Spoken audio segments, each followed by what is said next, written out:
Good morning, everybody. I am Anchorhaven. This is the Mystical Wellness Channel. Thank you so much for joining me on these early morning lives. It's 6:25 a.m. here in the UK. We've got some soul coaching cards this morning. And on this channel, we get together early morning to talk about things that are weird and wonderful, to get into disclosure, super soldiers, and so much more. Generally, there's a topic of the day, so hopefully people will come a little bit later today because we had a very, very late night. And it was so hot here that I ended up only just sleeping now. Hey, Wizard Focus, how are you? And I was trying to get up like an hour ago and I just couldn't. It was just so hot. I opened all my windows. It was really bad. Whimsical Wednesdays. Hello, Sokola. Hello. Hello everybody. Thank you so much for joining me. So on this channel we talk about things that are weird and wonderful. We had some fantastic guests recently. Hey, Missing Time 420, thank you so much.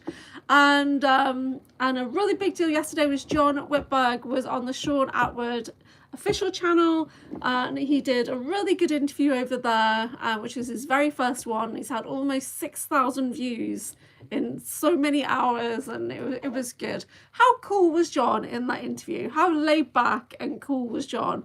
And the host was like super hyper, and John was just like really cool, really chill. And how do I get the V hand? I think if you type in Vulcan you might find it, or just look for the hand. Just look for hand signs. Yeah, in the emojis. We've got to grow up learning how to do it.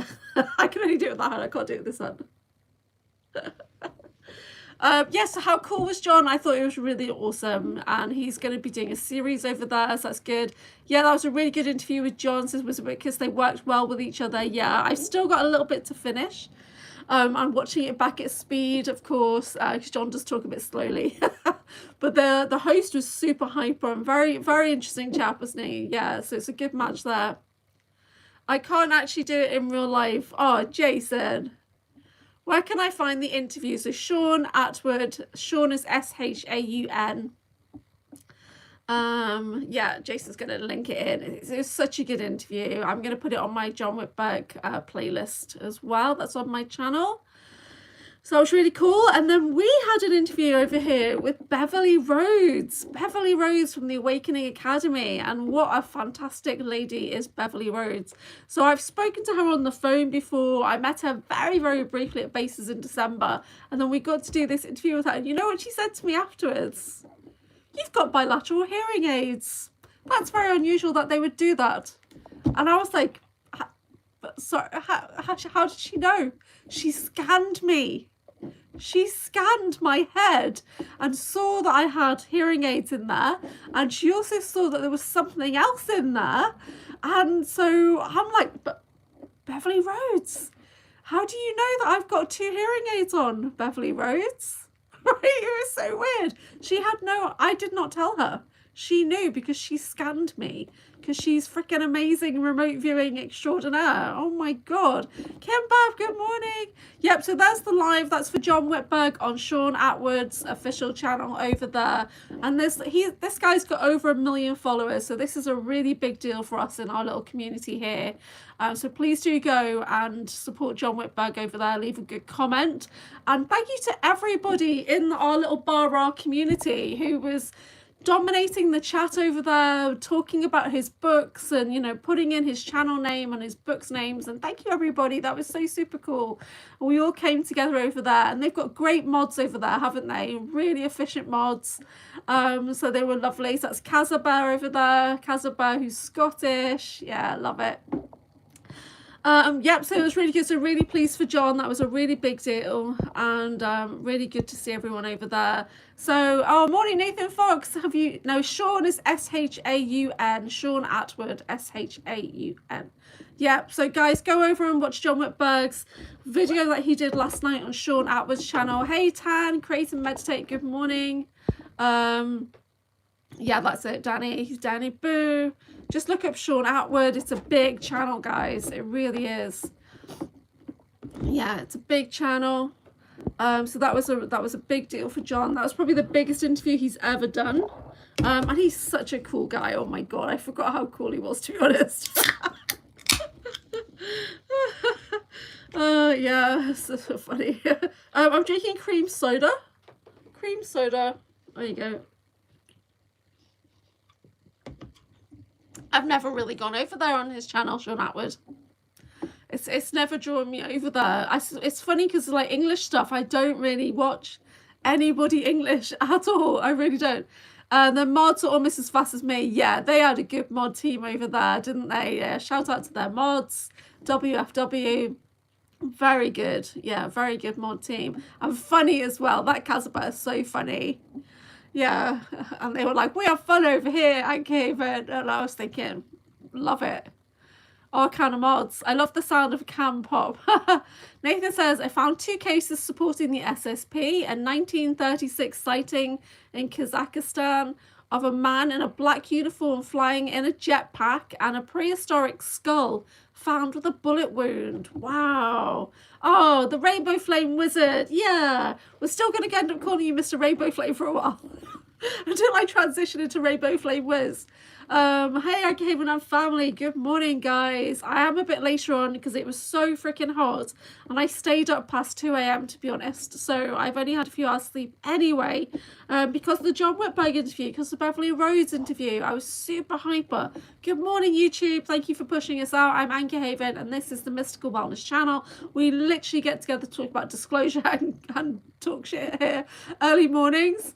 But we come together, we do cards, we witness each other's journey, we support each other, and yeah, we listen to each other's nonsense. Flame Wiz, Rainbow Wiz, we're taking a token. It was a sign. Yeah. Can I use Arno? Are we allowed to use your name? Chloe did a good reading show with Rob. Oh, you know what? I'm watching this show thinking, where's Chloe? Where's Chloe? Who's this lady? Who was very good, by the way. But I'm thinking, where's Chloe? I'm going to bed. If Chloe's not coming on in a minute, I'm going to bed. And then I realised later it was a 3-hour stream. And I was like, oh, Chloe must be in the last half of it. But I got a great reading from Chloe Whimsical Wednesdays yesterday. Chloe Ariel, who's going to come on the channel very, very soon. She just needs to send me a message. Sorry guys, my diary is so bad for July, it really is, and I've got nothing in August yet.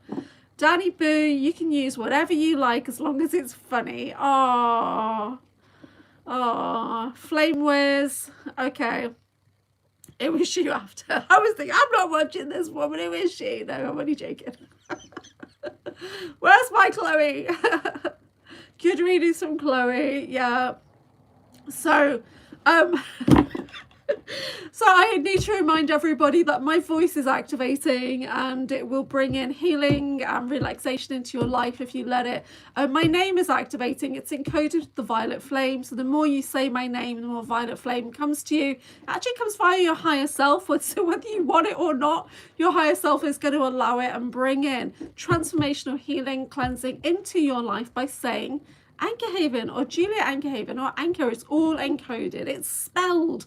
And the reason I spelled it was to bring more violet flame into the planet very, very quickly. And since people have got this habit all year of saying my name in rooms where I am not, it's my gift to you. Have it. Use it. Say my name. Bring the violet flame into your life.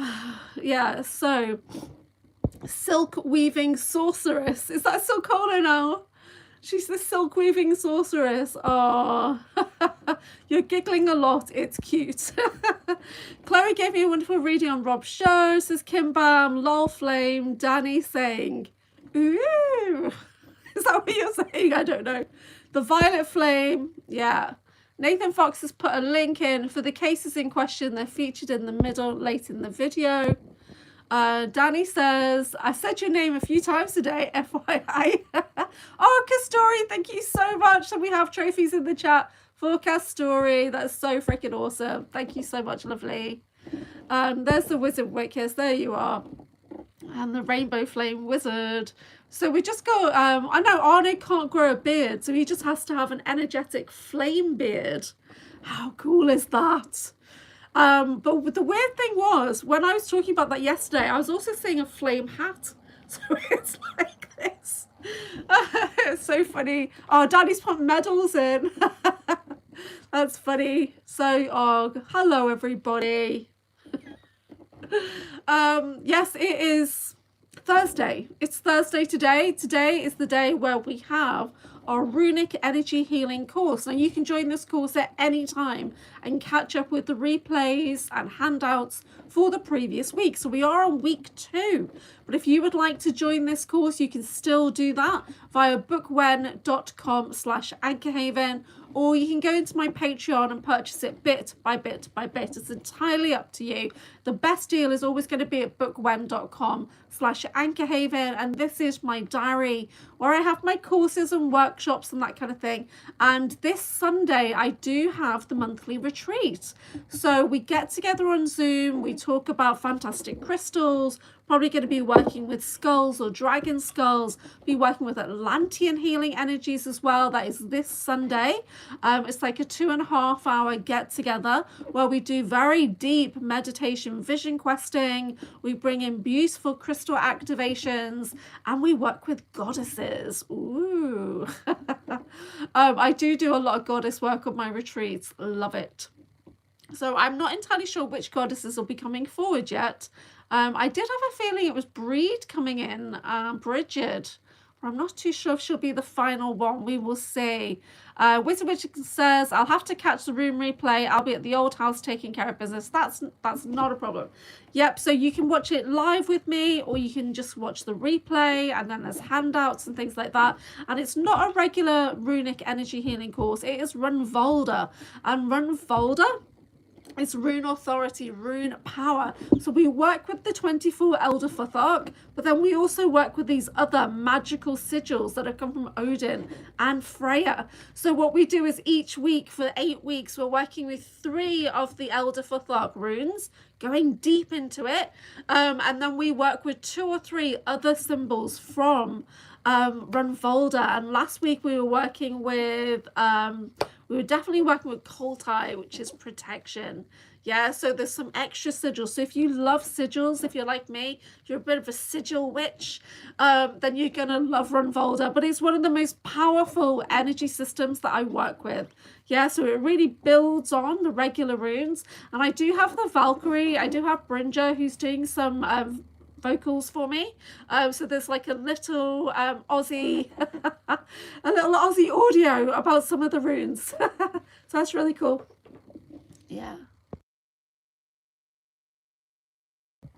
seems like runes could be used in organic portal tech. Yeah, because when I started to read that, I saw runes, and it's similar to in the Stargate where they got those thingies, but it's not like that at all. But yeah, so we can use runes to create portals that way. Girl, you know it's true. Ooh, I love you. Daddy boo. I need to work on my Texas accent, because bless your heart. Bless your heart. Yeah, some people really need Jesus at the moment. I'm sorry, they do. Has anyone got a topic of discussion? We talked about John Whitberg doing a fantastic interview over there on Sean Atwood's channel. We've talked about Beverly Rhodes. What an interesting lady. So we got into so many different things in that 90-minute interview with Bev. And we talked about her book. We talked a little bit about the trafficking, South Africa. Lord have mercy. Sorry, oh dear, Danny, that's a new one, because I don't think I've ever said Lord have mercy before. But Lordy. The Lordy and the God. I get that from John Whitberg.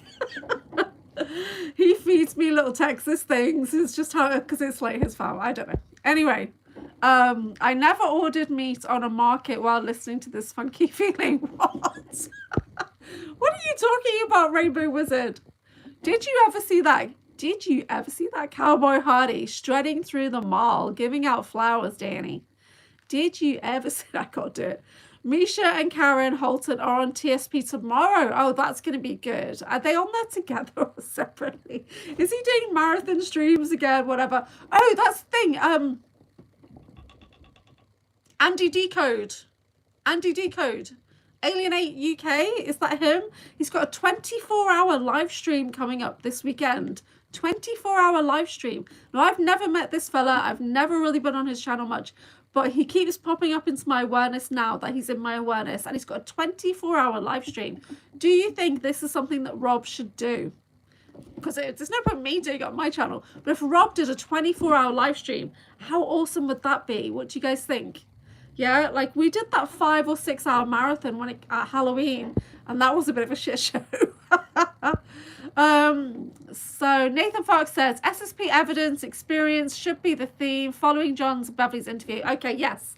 So let's dive into the SSP. Now, Beverly Rose, she's got a very interesting perspective on her SSP at the ranch, but it just makes me think about Agents of S.H.I.E.L.D. You know, the very last episode, where they're like in space and they get treated like slaves, and it makes me think of that, right? Does anybody else have that perspective?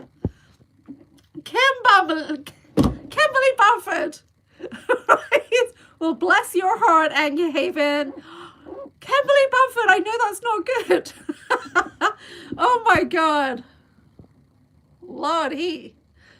Days of shopping on the square, getting those proteins, hearing you giggles like you're talking to Michael. Rainbow Flame Wizard, will you stop that? I do not flirt with Michael Koff, thank you. I've even asked a friend, do I? And they said, no, you do not. So come on. I'm doing a big stream with Michael Koff on Saturday, late night Friday. So like tomorrow, but it's my Saturday early, I think. And so Michael Koff and I are going to be talking shit for 3.5 hours. That's the goal. So we'll see what happens. Whimsical Wednesdays, I'll get on your runes course on Patreon. It might be good to do a class unless it's on 5 a.m. No, it starts today at 7 o'clock UK time. So I'm not sure what time that is yours. Yeah, in Australia. I go there now and then. So we're talking about Alienate. Any related to Gene Decode? No, it's a UK UFO researcher guy who's got a good channel. So Matty West is in the chat. Peace and love. Beverly is awesome. Haven't caught up in it all, but I know Beverly has seen how the royals breed. She's the only one I know of talking of that dark stuff, but she is bright. No, Jane Celia Hatch talks about the royals a lot. Jane Celia Hatch, who's hopefully going to come on the channel soon. I need to hook up with her. Jane Celia Hatch and I look alike. Oh my God, when you see pictures of her when she's young and pictures of me when I'm young, she could seriously be my mother in the SSP. It's so weird. And but yeah, so Jane Celia Hatch talks about the royals. She talks about Princess Diana. She interviews a lady who was basically Princess Diana's sister or something, but was grown up together but separate. It was really weird. He's actually calls his missing time. We're talking about Andy Decode. Awesome content. Matty West, did you watch John Whitberg's interview on Sean Atwood's channel?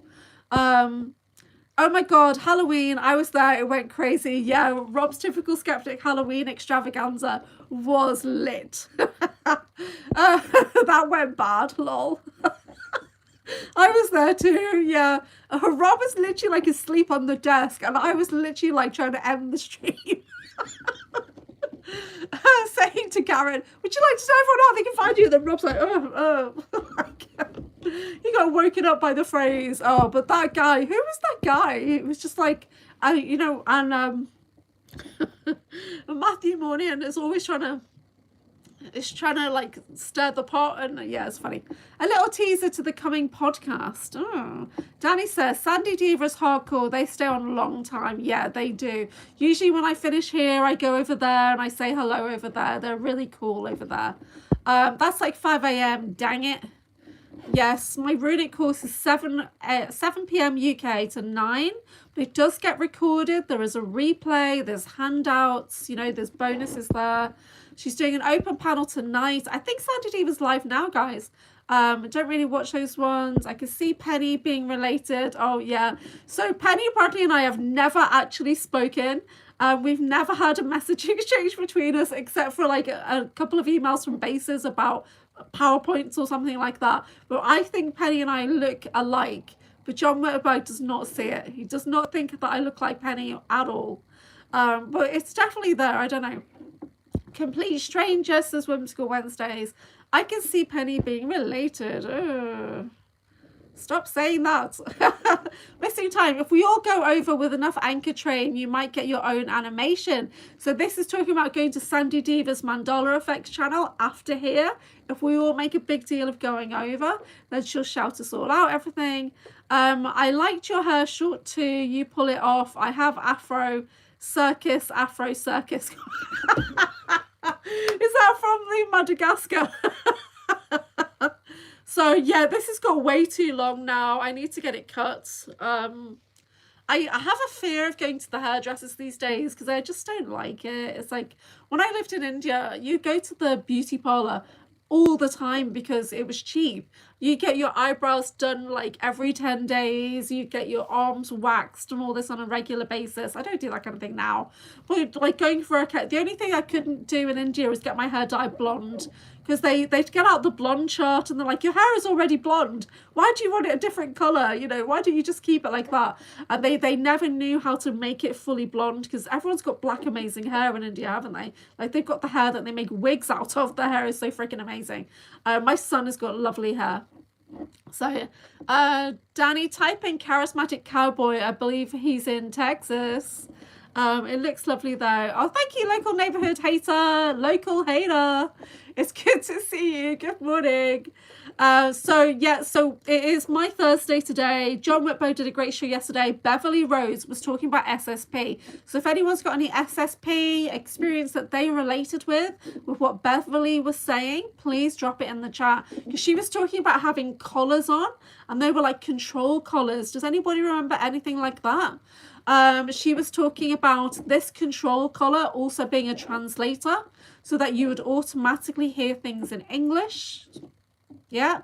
My hair is between my bottom rib and hip. What, Jason? That long? Oh my God. You need to start plaiting it and putting it in pigtails.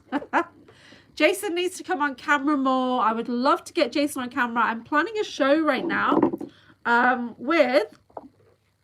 I'm planning a guy show, and then I'm going to plan a girl show. So if there's any guys that want to come on, like with Dan Guest, with Wizard Witkiss, and perhaps Nathan Fox, if we can get the timing right, Nathan, and just do like a talking shit show, basically, for the guys, and then I'm going to do one for the girls and that kind of thing. Missing time wizard or weed wizard? Oh, the weed wizard.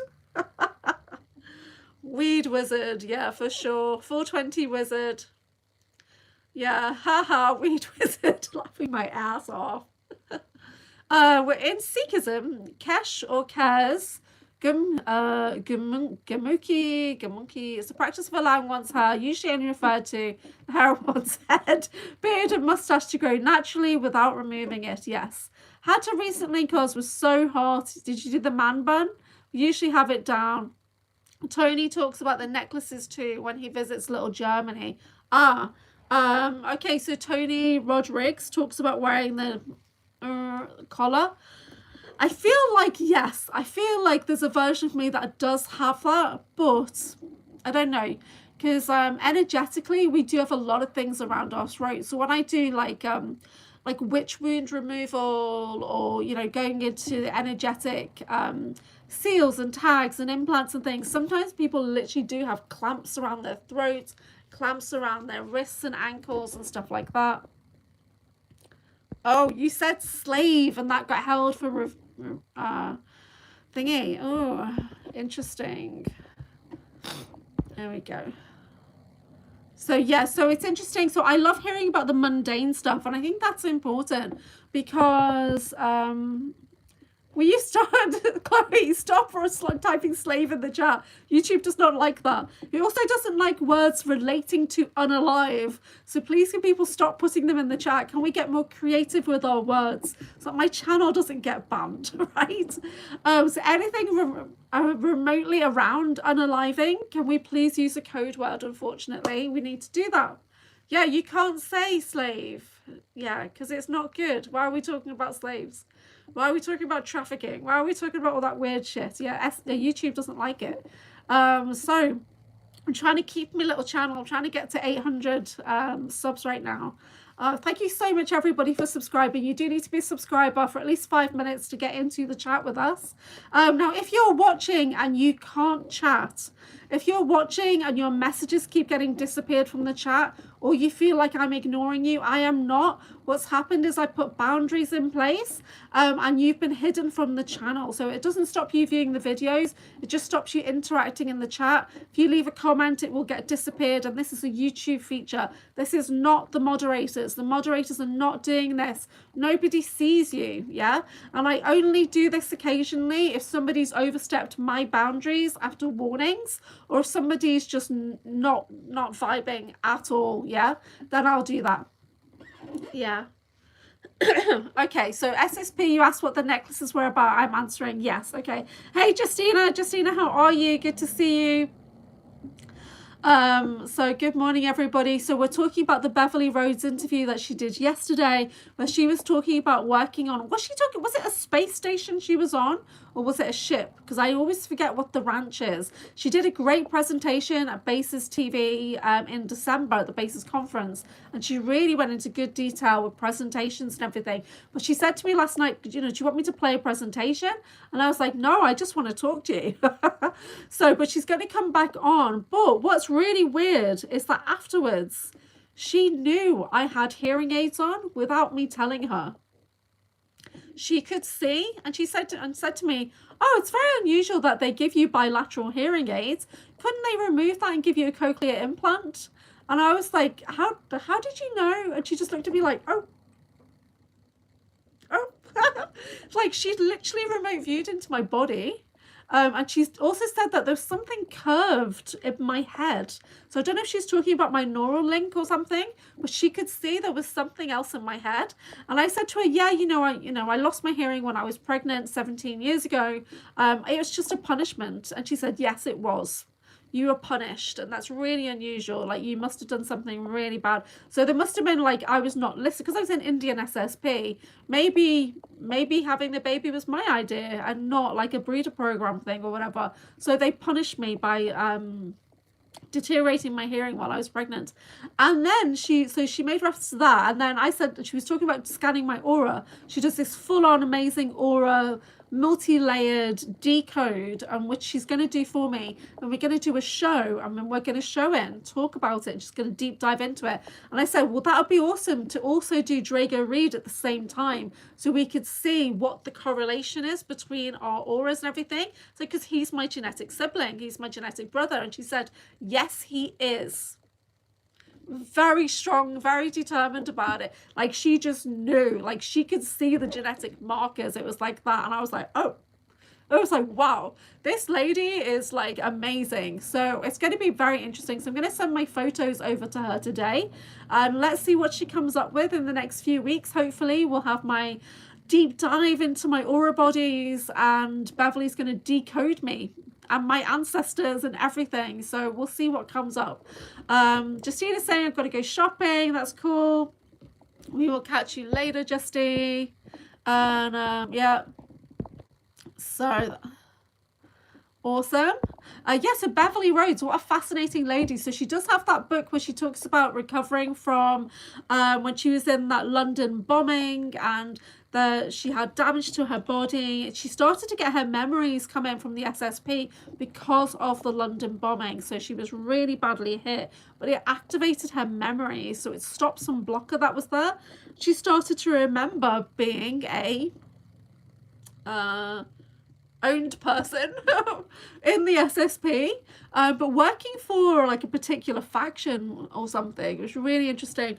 But what she didn't talk about this time was too much of she calls it the entertainment worker, which is the sex kitten honeypot, where you're literally in the industry. And what she talked about at Bases is that ETs use and abuse you to the point of they just tear you apart and you get thrown in a med bed.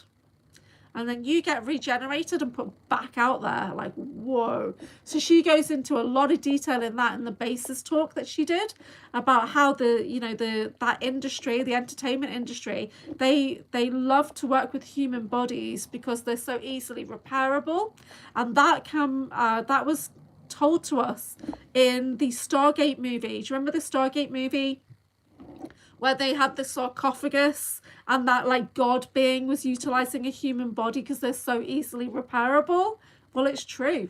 Yeah, so we get used and abused because they can just throw us in a med bed and regenerate the human body, which is very sad indeed. Okay.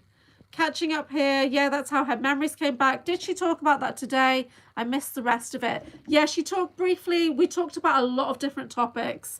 So we also talked about Bigfoot, because she's on a reservation, and it sounds like she's getting married to somebody who lives on the reservation. So she's going to be out there. Altered Carbon triggered me with a floating ship that was run like that.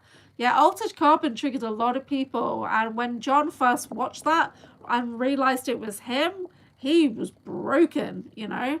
Did anyone see the Vance Rogan interview today? No. Tell us more, Jason. Tell us more. So let's have some cream soda. Cheers. Joe pushed back against his demon narrative. How is it you can type demon in the chat, but you can't type other things? Do you know what I mean? Interesting. You know what I thought was quite funny yesterday on John's interview was he didn't get that many trolls. Do you know what I mean? Like, we've seen worse on Typical Skeptic, I think. But the mods were so fast and so good. There's just a few Bible bashers in there, a few God botherers, and that was about it. So I was quite impressed. Beverly is amazing. I watch her on other channels. Oh wow, she's getting married. Yeah, I think she said that publicly, so I don't think it's just me. And but yeah, so she's over in America right now on a reservation, connecting into the Bigfoot over there and stuff. Really awesome. She's still doing her remote viewing work, where she works on a remote viewing team. So Cola, OMG. So yep, so she has lives on her channel where she always has a couple of psychics on. If you guys been on that, they do psychic reads and she facilitates. Oh, you're talking about the Texas guy that gives flowers? Is this what you're talking about? It's making me think about Friends now, when Joey was in the department store and he's trying to do the spray, and this Texas guy that comes in. I'm really old, guys. I am. But if you've not seen Friends, shame on you, because it's classic. Danny, you need to find what malls he goes to. Cowboy butts. Jason! That was Jason that said that. You guys are crazy. So yeah, so there's loads going on right now. Today is a busy day. We have Pink Bella Aloha on Thursday, and we also have Eva Pico and Igron. Yeah, but it's going to be this time tomorrow for Eva Pico and Igron. We got Pink Bella coming on at the 4:30 Eastern. We're doing our cosmic disclosure, getting the cards out. You guys can ask questions about whatever you want, and we'll look into it. You're talking about the video with Balaimos playing as background music, Enrique Iglesias song. I'm not too sure. Yes, he's very handsome, Julia. Very handsome. Oh, yes, he is. He's fan. He's fan. Got my glorious food. What have you got, Rainbow Flame Wizard?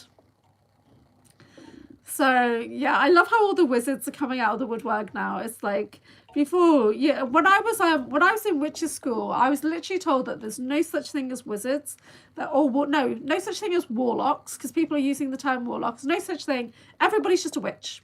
Male, female, everything in between, it's all just witches. That's how I was trained. And but I consider myself to be a Merlin wizard, which is an actual title of people who've been trained by Merlin. So you can have Merlin wizards who are male or female. Merlin is a title that anybody can have if they've had that particular lineage of training. So I was trained by Merlin in another realm of existence, yeah? And in this realm of existence, he came to me when I was young. When the Sword of the Stone movie came out, I had my first, oh, nice flush of energy, thank you, Merlin. I had my first Merlin activation watching the Sword and the Stone Disney movie. Interesting. So, Disney movie wise, SSP activations for me It was, oh, Fox and the Hound is coming to mind. Why is the Fox and the Hound coming to mind? That's not the one I was going to say. There was another one I was going to say, and it's gone out of my awareness. I'm getting a little bit of fuckery at the moment. A little bit of, these are not the movies you're looking for going on in my mind. So it makes me want to start fanning myself. Oh, Lord have mercy. Oh, Lordy. Lordy, Lord. I really like Excalibur and Merlin in that really old 80s. Love that movie. Got to get to that location. What do you think of the John Dee material? I'm not aware. It's not in my awareness. What do you guys think? Come on. What we're just talking about. Lordy, he's fat. I cannot explain all the food I have now. I feel fat already. What are you eating, Flame Wizard? What are you eating? Let us know. Danny says, I find John Dee interesting. So if anyone is new here and you wonder why I'm talking to myself, I read out every single thing I see in the chat on these early morning lives.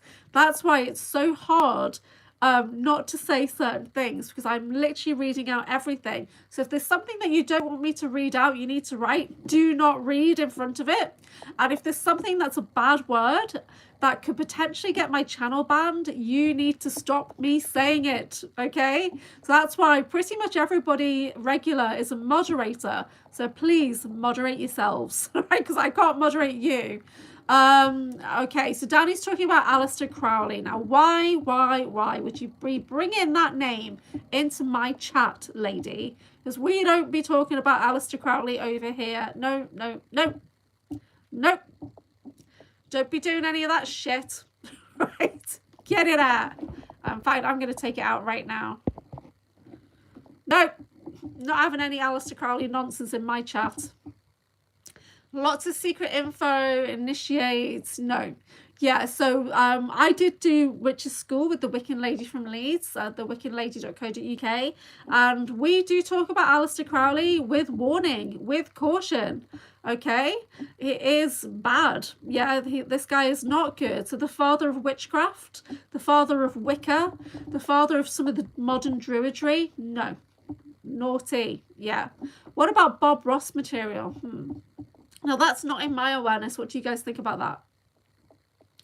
Thank you, Kimberly. Yeah. Rumor has it he has links to Crowley LA. Well, there's links everywhere. This is the problem. Yeah, he's even linked into the SSP, I think. Crowley and Dee work together. Ah, okay, that's why it's not in my awareness. Yeah. Anybody that does baby bone magic, not in my awareness, sorry. He's in touch with Happy Trees. Only brought up, okay, thank you. Oh, you be getting a telling off, young lady. I am very traditional, perfect love, perfect trust kind of magic. Okay, local hater says, I prefer my magic to be more vegan. Yes. Indeed. Yeah, AC House is built on a site where a church burnt down with the parishioners inside. Yes. So when I did the very first remote view teamwork I did, we remote viewed his house in Scotland. But Bob Osborne, he's literally by the house in Cornwall, which is burnt down again, I think. But the house in Scotland did have, in the built into the building, there was bones of a fetal nature, shall I say, and I remote viewed that, and I saw it with my own 3 eyes. Okay, I did, and it was sick. So very dark magic over there, and we do not condone. So Rainbow Flame Wizard is lightening the mood. Thank you. Saying tomatoes, onion, paprika, basilicum, chili, cucumber, white and yellow, cucumber, white and yellow, strawberry, apples, lemon, orange, prima sausages, hamburger, nice meat, crab, salad, chicken curry, Worston bread, and a dessert. Are you at a buffet or something? Because what the actual hell? Phew, because you asked. Well, that's amazing. I always wonder, what do they eat? And peaches. I always wonder, what do they eat in Belgium? So I'm going to be going to Belgium for 2 nights next month, and then 2 nights in Germany. So I am looking forward to that. I'm taking my son over to his cousin's wedding. So my nephew's getting married, and we're traveling by train and then Eurostar. and then local train. So it's going to be quite an adventure. It's time for an adventure. Yeah, my next adventure coming up is next weekend. I'm going to the Awaken Aware conference. So I am fundraising to get to the Awaken Aware conference. So any donations, no matter how small, are gratefully received. And that's paypal.me/Anchorhaven. And this again is a working trip. I don't go anywhere just for jollies. I'm always working. And Beverly said to me she thought this was going to be a very good trip. That then, like, I was going to do a lot of good networking while I'm there. Plus, it's in a stately home, High Elms Manor, so it's in a mansion, so I'm going to be able to bring that to you guys. There's Skywatch going on, and I'm meeting Slavka, the natural sentient. Okay, so what else is going on here? That's a lot of flame whiz. So at the market, cheap and real products, real produce. Yeah, no supermarket food. I think it's so important right now. But you know what I noticed is I bought strawberries like 5 days ago and they're still fine in my fridge. Do strawberries last 5 days like that? They still tasted good. They look good. But 5 days, normally I think they would have expired faster. I don't know. So, but my fridge is working again now. So my energy's shifted. So I managed to get my fridge working. I believe they were alchemical, says Danny Boo. Cheese as well. You forgot about cheese. Anybody in chat jam to Ghosty Maine? I like Dexter and the Moon Rocks right now, and they're a Texas band. He has a song titled John D. Daddy, will you get off the John D topic? Changing the topic, changing the vibe. Oh, sorry. Don't be talking about dark magic and all that weird shit. This is the Mystical Wellness channel. Let's bring in the wellness as well as the mystical. Today we're doing runes, Runvolda, rune power, so rune authority. So we're working with the Elder Futhark runes, the Norse runes, and we're bringing in extra magical symbols that have come from Odin and Freya. So last week we did a look into Odin and Freya, but this week we're going to go a bit deeper. Going to bring in other Norse goddesses as well that tie in with the runes. So it's going to be really good. Last week was more about grounding focus. This week I think it's more about confidence and activation. I'm not too sure. So it's going to be really, really funny and good. Not funny, but it'll be good. Ring that bell twice. Yeah. Okay, 2 days looking good, possibly 5 days on the edge of tasty, but very bruised. Yes, 5 days for strawberries is a long time, I think. Okay, more underground music, like same time. Unalive Boys. Unalive Boys. We need a code word for that. Jason, I thought you banned that word. How is it? It's sneaking in via the moderators. This is the problem. We need moderators to self-mod and not use banned words because if a moderator is saying it, YouTube is allowing it in the chat. This is the issue I've got, that everybody's a moderator. Everybody's got trusted status, so therefore banned words are coming in. Okay, spell it with a pound sign, a dollar sign. Yeah. Beverly was saying, just say unalive. And that relates to everything. Just say unalive. Yeah. I looked it up. I see the UK does allow some ionizing radiation on fruits who delay spoilage. Okay. Doesn't surprise me. The band spells it that way. Okay. How about deleted boys? Expired. Did you notice Beverly said expired as well? And I've only heard people in India talk about expired when it comes to somebody passing away. And I remember my friends and my sisters say, expired? Like a can of tuna? I don't expire, you know. That's so funny. And Beverly used that word as well. So I guess it's like a South African word. I don't know. When they do that, they basically destroy the nutritional value. Yes. Yeah, there's no good nutrition out here. I've literally started to cook curry the last few days. And you know I avoid cooking curry because I ate curry for 20 years, being a good Indian spouse or whatever. But it's so hot right now that I thought I really just need my body to reset itself with the curry. So garam masala all the way right now. And yeah, so I actually did a really lovely paneer masala with roti.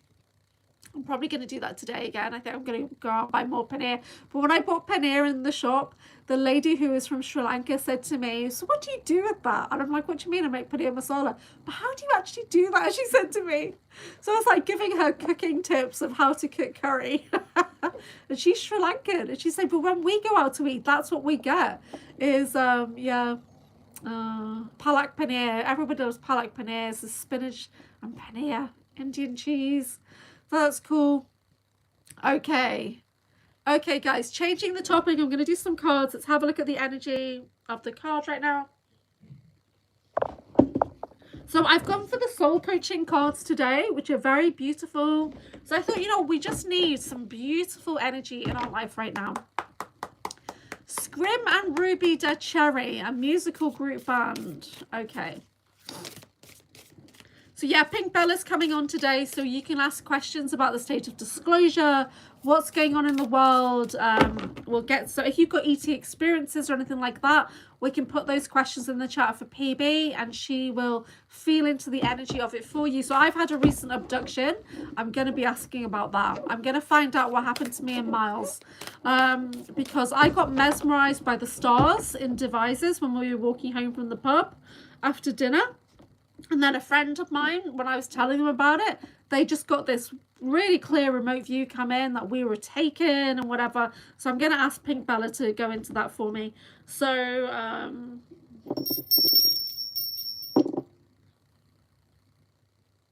okay, so we're looking at what's going on in the world right now, please. What's the world doing well? What do they need support with? And general guidance for the collective as we move forward. Thank you.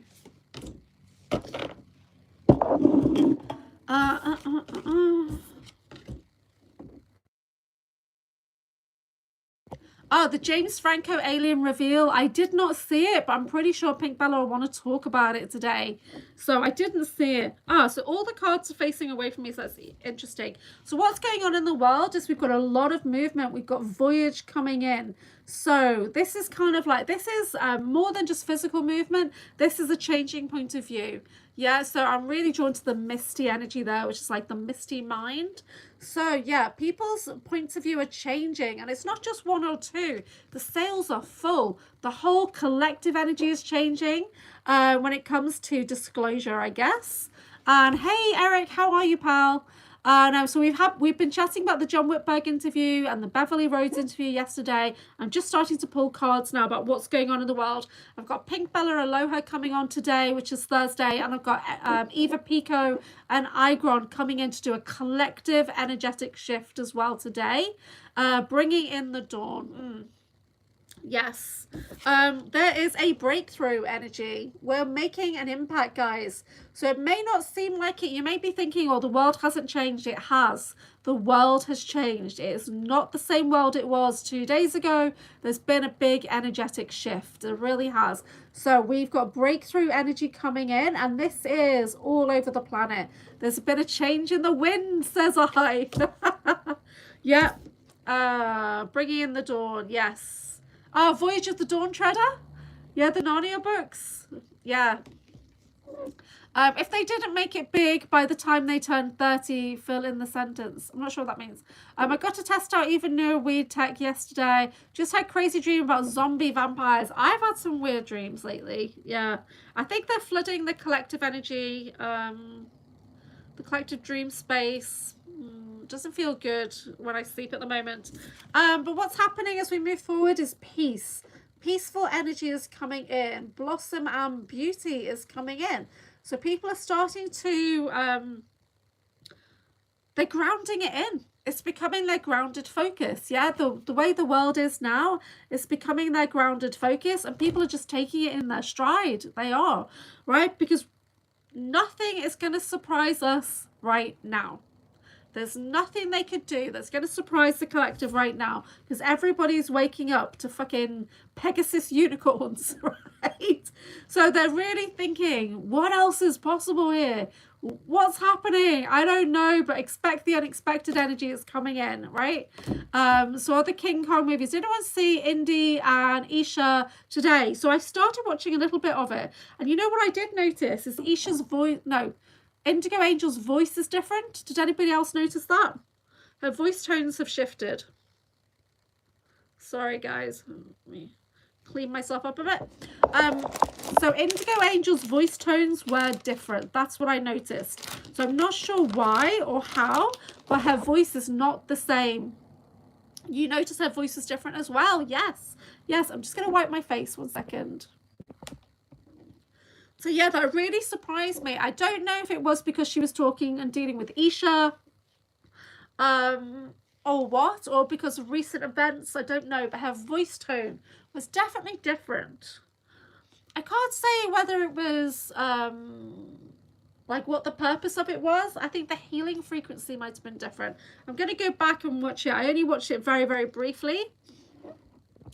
We've got a code red. Oh, I pulled for a few weeks now. Oh, for a few weeks her voice has been that different. I've not watched that much of her stuff.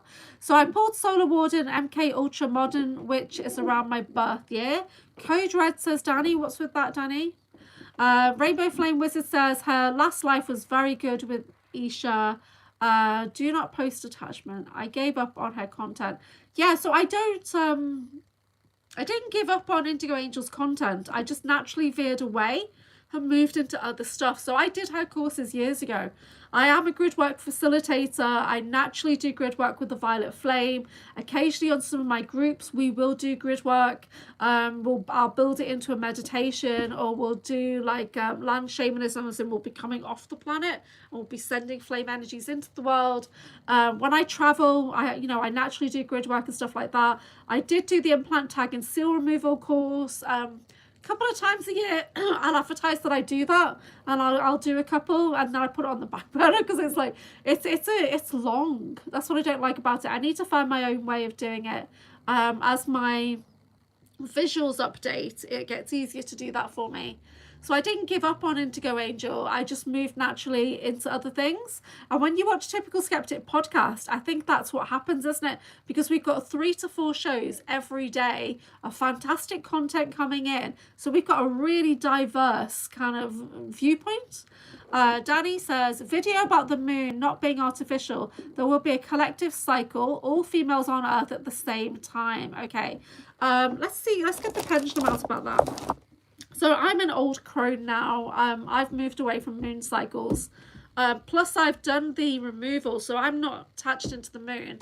And like I said yesterday, my aspect, that was Angelique. She's not on the moon anymore. She's here with me.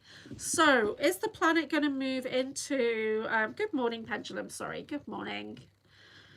Good morning, Pendulum. Okay. So... do we believe that the females on the planet are going to menstruate in one big cycle? No, it's not going to happen. So is it a possibility? No, I'm not getting that.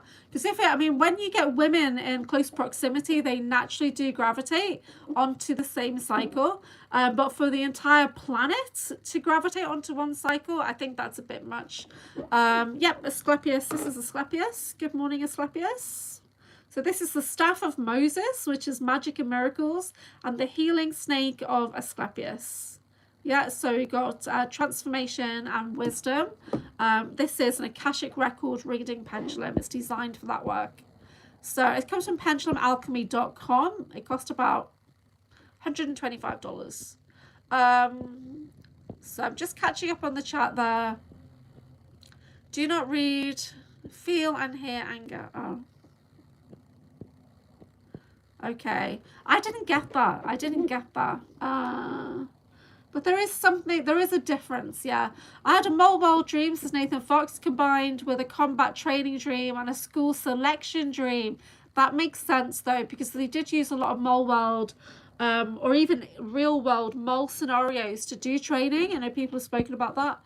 If it changes, says where it starts sounding like a man, then that's to start being concerned. Like if she said, come here, give me that cornbread in a deep voice. She's saying, hey, come give me that cornbread. And the next one is like, hey, come give me that cornbread. Now we worry about the voice. Good morning, Rue. I guess they say sometimes they do some SSP training in more scenarios. Yes, I agree. I've heard that before. Do I remember that? Maybe there's something there.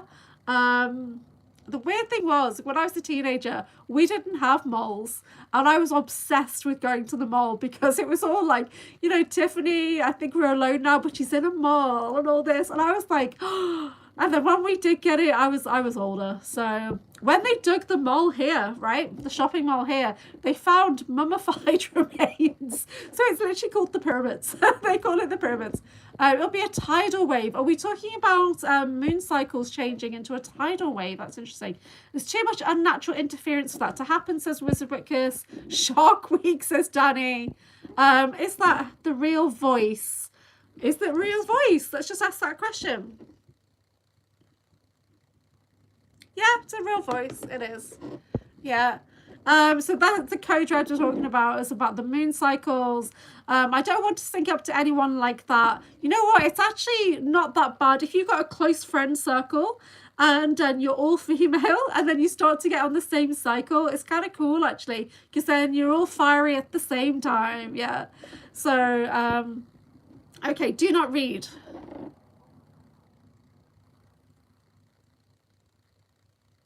Yeah. So I love Isha. She is coming on the channel. I'm just trying to set that up. Isha and I connected really nicely at Bases.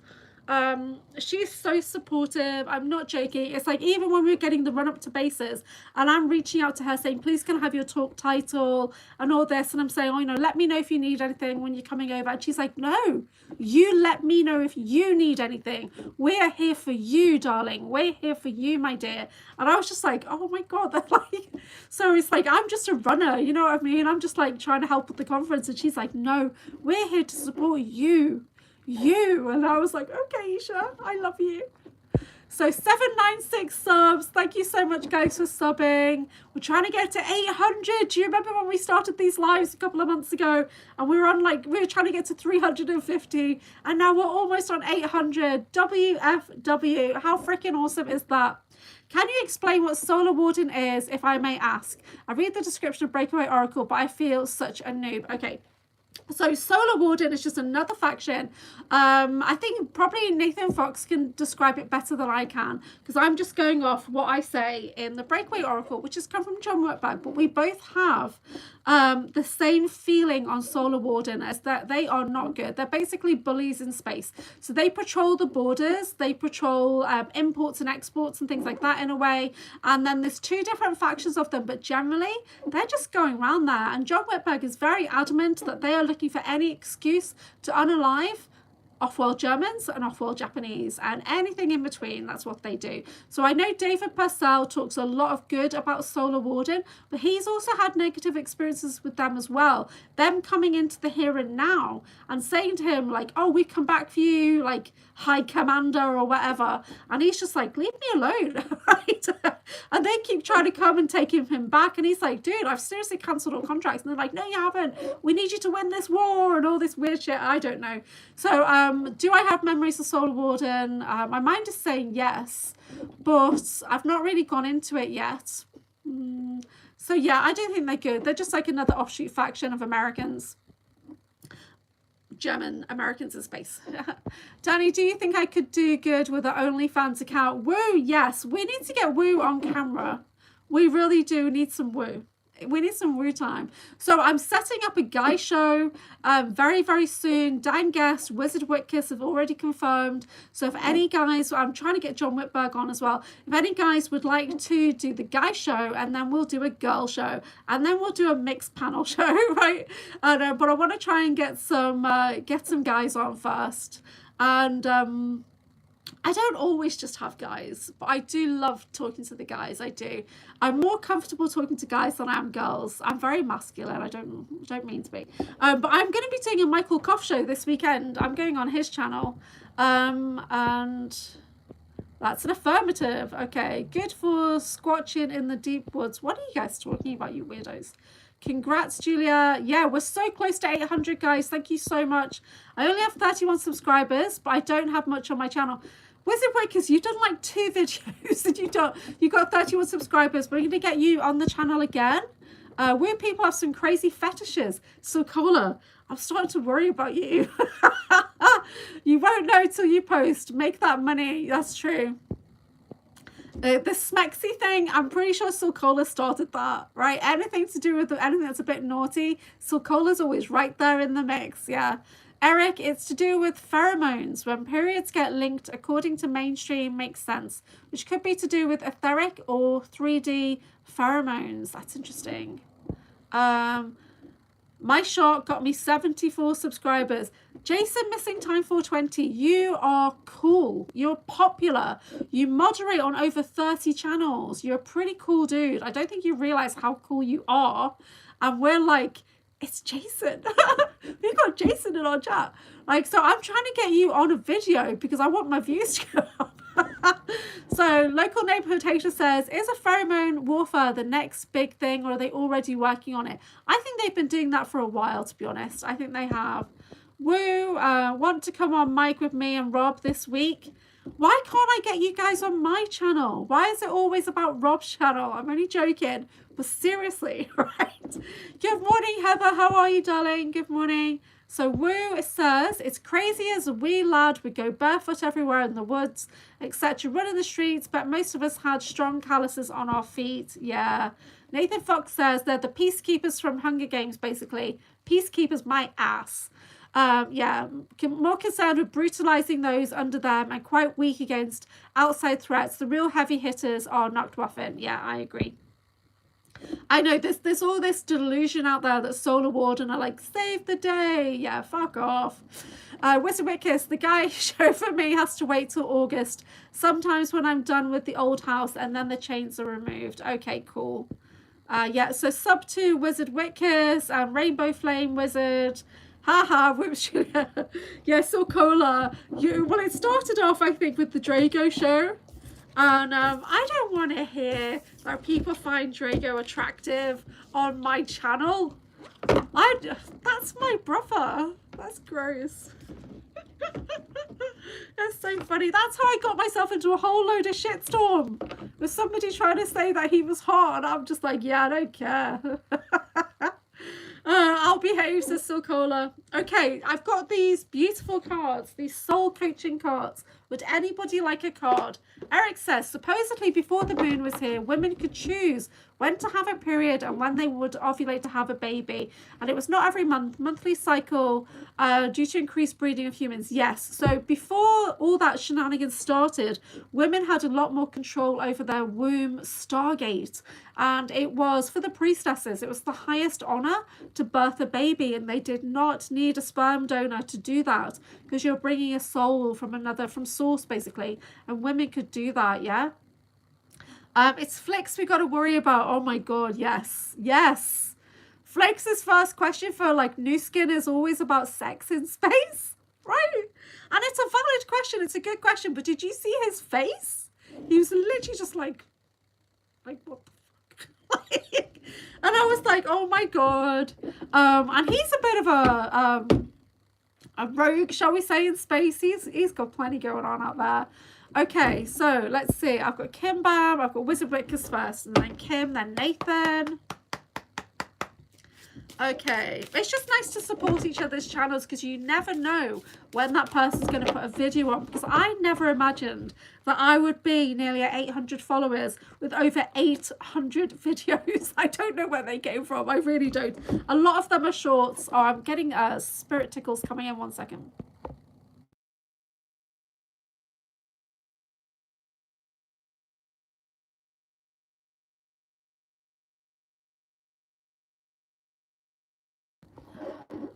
They mess with my nose. I get like spider webs on my face when people's spirit teams start coming in. As soon as I pick up the cards. Okay. So this is for the Wizard Wickers. What card would support his life today? Power. Wow, this is very grounded, stable energy coming in for the Wizard Wickers. Very old soul energy. But how strong and stable is this powerful animal here? So this is the next phase of your journey. Now that you've had that hernia surgery, your energy is flowing through the body so much better, and you're going to have access to a lot more of your soul wisdom now. So that's for Wizard Wickus. So that's really good. So that's very powerful. You would do well to just think about Lord Ganesha, to connect into that elephant god energy. I'm trying to think of a mantra that I use, but they all sound the same. They all sound the same, like Om Ganapati, kind of. But yeah, have a look into Lord Ganesha energies today, and just listen to things in the background, because he is the remover of obstacles, he's bringer of abundance, that kind of thing. Okay, so Kimberly Bam. Kim Bam. What would enhance Kim Bam's life today, please?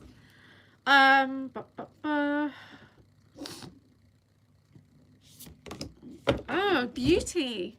Okay, so we've got the take pleasure in the things you do kind of card. So slowing down, okay, bringing a bit more balance into your life and having a look for the beauty that's all around you. So I don't know what you've been doing lately, but it's definitely time to get outside and to just take yourself for a slow, mindful walk. Stop and smell the roses. That kind of energy needs to come in, and taking care of yourself. So this is very much a self-care kind of card. This is for Kim Babs, a little reminder that self-care is not selfish. Self-care is important, and this is what you need to do here. Now I know that has what looks like a checkerboard floor on there, but I think she's trying to represent balance. I think that's trying to be like a table or something. What's that black and white energy of balance? Yeah, zebra agate. We want to bring that in. Nathan Fox.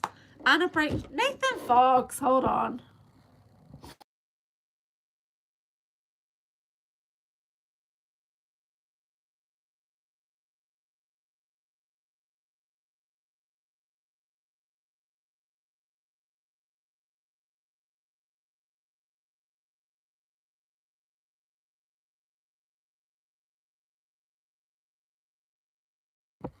Okay guys, I'm just waiting for one more parcel to be returned to me for the Breakaway Oracle, and it's Eric's parcel. It's on its way back to the UK. So once I get that, I'm going to be shipping the Breakaway decks that are remaining for America over to Sonia Galactic, and then she's going to ship them out for me locally. So I'm just going to do one big parcel, pay all the customs on that, and then it'll get to Sonia, and then she'll start to send that out. So this is breakawayoracle.com. I do have a few decks remaining. I'm just going to check the parcels today to make sure everything's intact and I don't need to swap anything out. I will be taking a couple of decks with me to the Awaken Aware conference next weekend, and the PDF guidebook that goes with this is available to download on the website right now. It is 82 pages, but I'm going to be expanding into that guidebook to create the official printed guidebook. That's something that I'm working on. And John Whitberg and I are almost ready to start working on the expansion pack. So there's another deck that can build into this deck. And just so you guys know, you can actually, 1 second, let me grab it.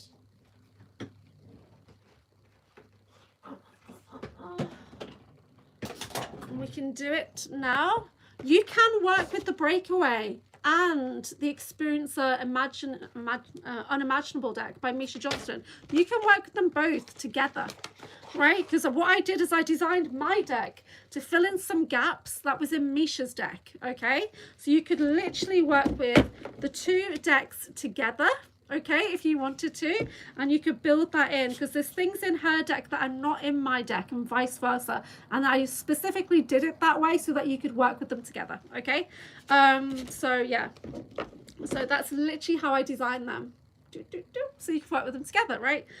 So I don't think people realize that, but I just want to make that clear that you can do that. And if you go onto the website, there's also a quick reference guide of keywords. So sometimes, because it's such an unusual topic that we're dealing with, it's very niche, and you might be looking at that card and thinking, well, Hong Long, why am I in Asian projects or whatever? But there's probably a version of you that is, but it could be you think, okay, well, that's about tradition, it's about isolation, it's about alliances. Yeah, so you're working with the keyword energy, you're working with the graphics energy, which is activating. So there could be just one thing on an image that activates you.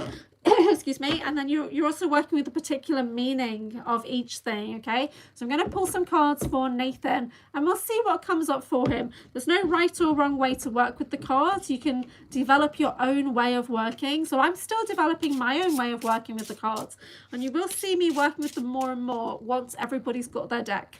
But I am working on the expansion pack, which is galactic assignments. Okay, it's Breakaway Oracle galactic assignments, so we really expand into a bit more. Yeah, and we're going to do that a couple of times. For some of the things, we're going to drop in and really expand in to what those things mean. So this is pretty exciting series for me and John Whitberg. So we collaborate on this 50-50.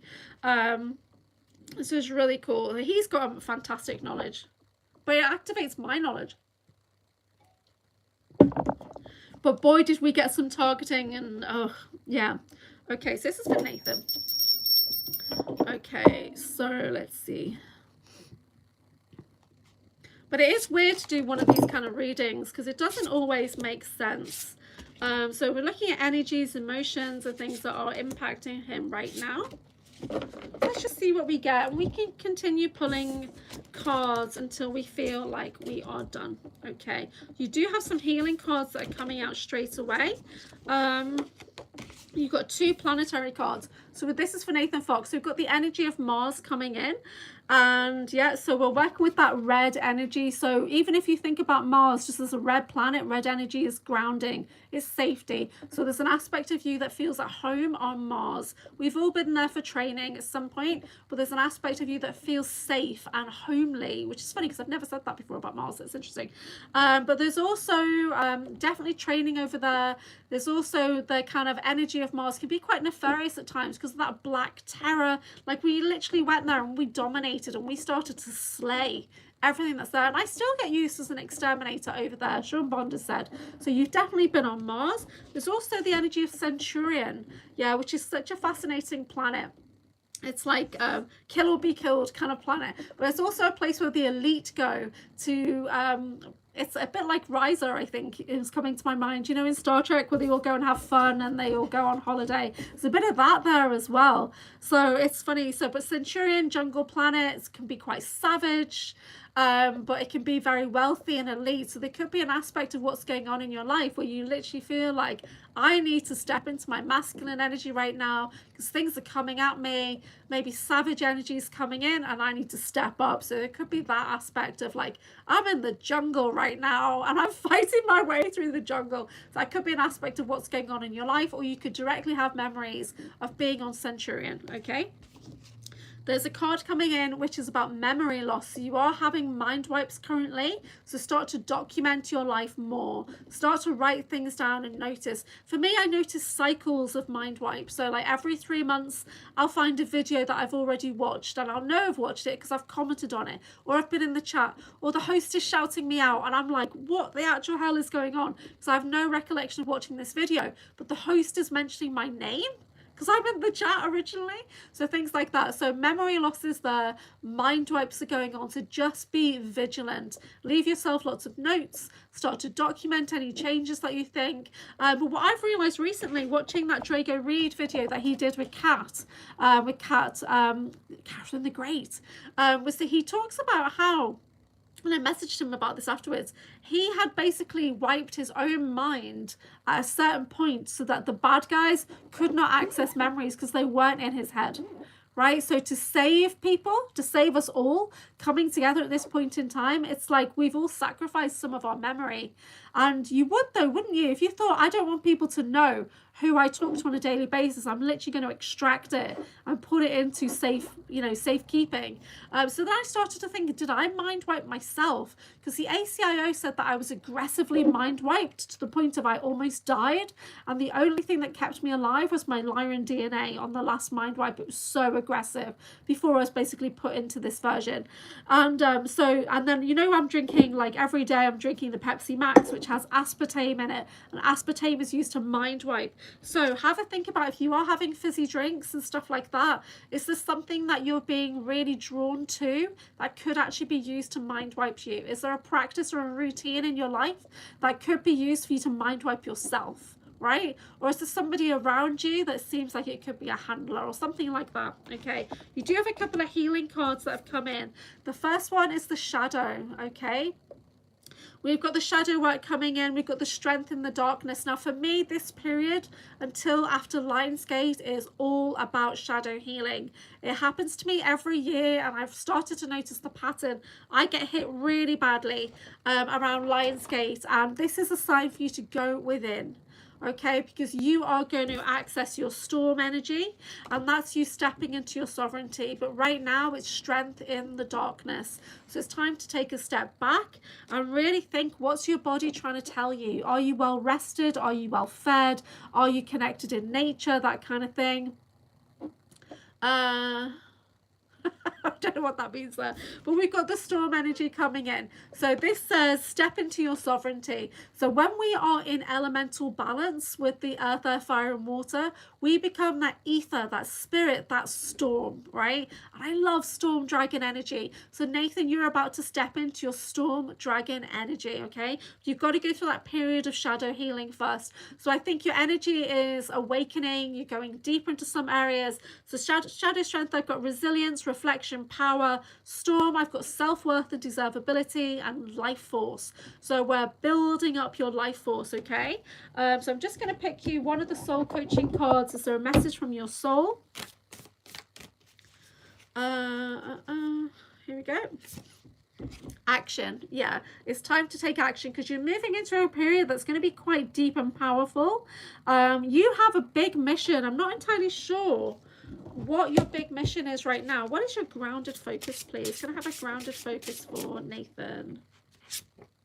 Okay, it's handler. So your life is limited. So I did say kind of, is there someone around you? So right now your focus is on surveillance. Who is handling you? Who is around you that is limiting your life in some way? Okay, so this is quite interesting. So handler, manipulation, control, observation. So we take that back. We become the observer. We start surveilling everything around us, and we start to test our own boundaries. So who is overstepping your boundaries, making you feel shit? Okay, that is a lesson there, that they could be a handler. Who is kind of like, are your boundaries supporting you or limiting you? So who's happy, who's fun, who's whatever? They're the people you want to spend your time with. Anybody else who's really testing your boundaries to the point of you're getting so frustrated, they're trying to steer you in a certain way, potentially could be a handler, and they may not even realize that they're being manipulated, that they're being handled to handle you. So it's just a time to think about, okay, what's going on in my life? Who's around me? What can I do? So that's for Nathan Fox. Thank you. So that's a breakaway reading. If you'd like to go deeper and you'd like to have an Akashic breakaway reading with me one-to-one, please check my Patreon. And we can do like a 60 to 90 minute session where we can talk about the SSP, we can talk things through, we can work with pendulum alchemy, we can clear some energy out, we can do that together in an Akashic breakaway reading. Yep. Okay, so we kind of open up Akashic records, link to the breakaway. Yeah, but it's pretty cool that I got to make that deck of John Whitbeck. Honestly, when we started this project, I was like, this is what I want to do. You know, are you available to help me? And he's like, yeah, I am actually. And I was like, really? Because it's an oracle deck. It's going to be a bit woo. And he's like, it's not woo at all. It's actually very real world, grounded. It's going to help people. So yeah, I'm on board. And I was like, wow, that's so cool. Because I never thought he'd be into oracle stuff at all. But there is an aspect of him that is a temple priest off planet. So it's interesting. Oh my God, chat. It's like so much on the chat. So wow, I can't catch up on the chat. Nathan says, thank you. Talking about nicotine, increasing brain activity, but who knows what else they put in that stuff.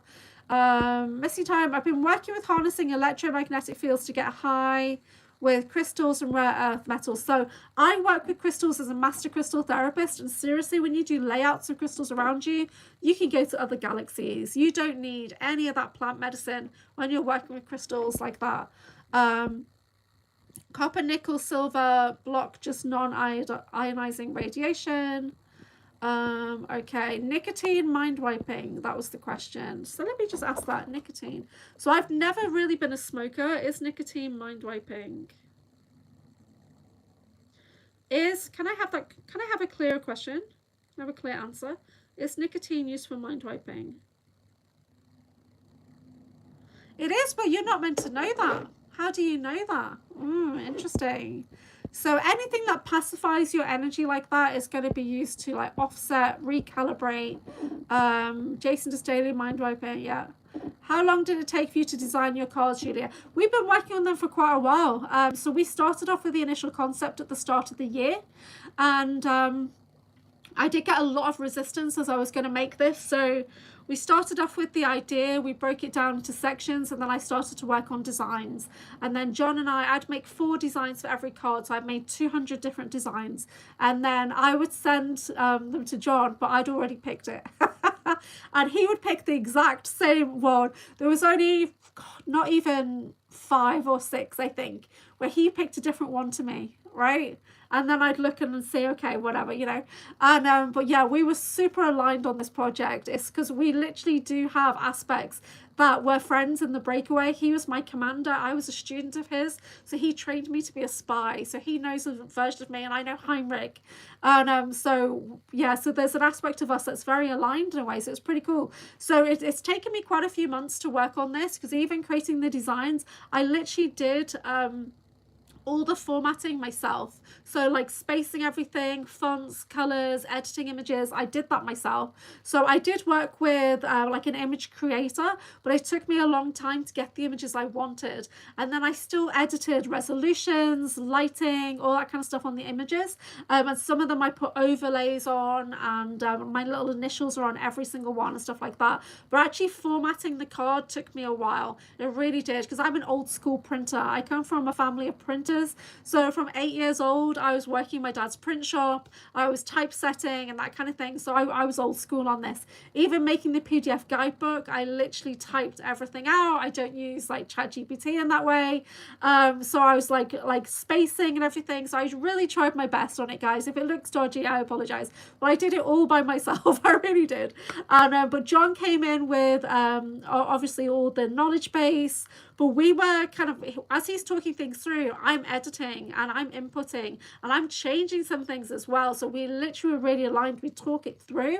When I gave everything 3 keywords, we talked a lot about that. So he'd say, I'm getting this. And I said, actually, I'm getting this. And he'd be like, yeah. So it was like psionically, we were on point together with this.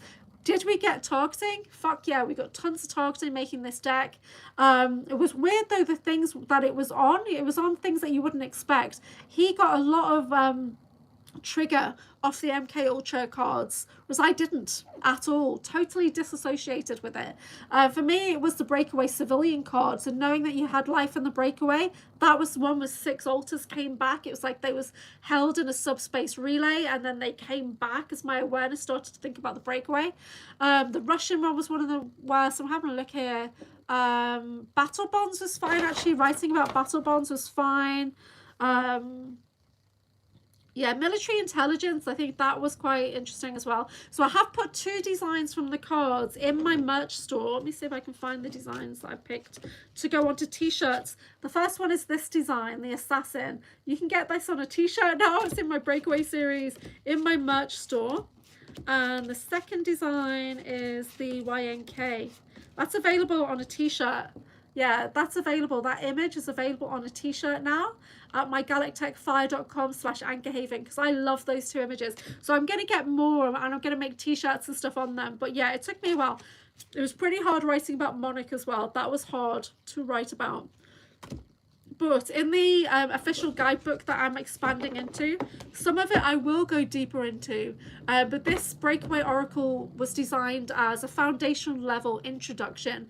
So there's still quite a good write-up on things. There's keywords, there's an essential meaning, there's some reflection questions. So this is not to give you all of the information you need. This is just to get you started, for you to get inspired to do your own research into the secret space program, those unacknowledged special access programs, breakaway colonies, to get you thinking about it. So it could be, you know, that you see the image and you start to think about, okay, does that look familiar? Does that look familiar to me?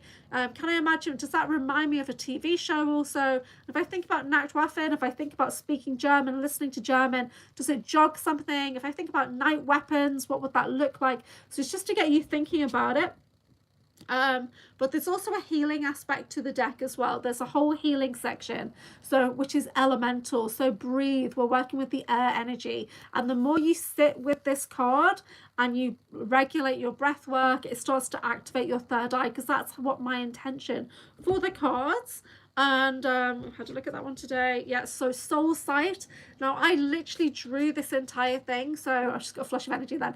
Soul sight is an activated, very deep third eye activation from Lady Portia. That's encoded into this card. So it says truth beyond delusion. So if you were to work with this and call in Lady Portia, truth, integrity, and wisdom are the key words, but this is a meditation and activation to work with the sight of your soul, which is brutally honest. So the more you worked and interacted with this card, the higher your clairvoyance would develop. Okay, so I spent a lot of time creating and drawing out that Merkaba, right, for you guys, so that it would have a lot of my energy and Violet Flame and Lady Portia energy there. So she works with the sight of the soul and the silver violet flame. There's an aspect of silver violet flame encoded into the card, right? How cool is that?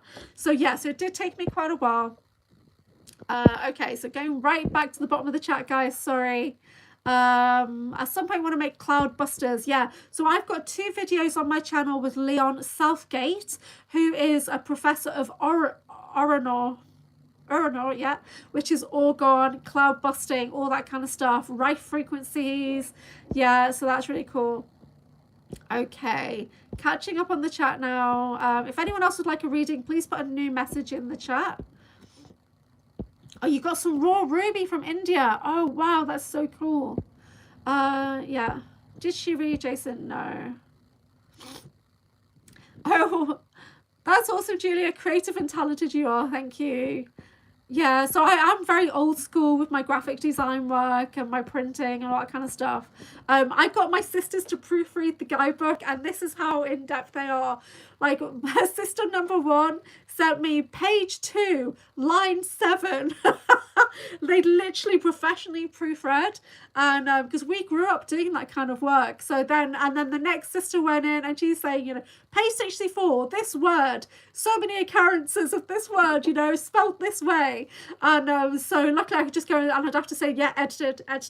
So there was minor, I was using words, there's minor mistakes on things, minor, and some words I have kept in American style, whereas most of it is formatted in British English.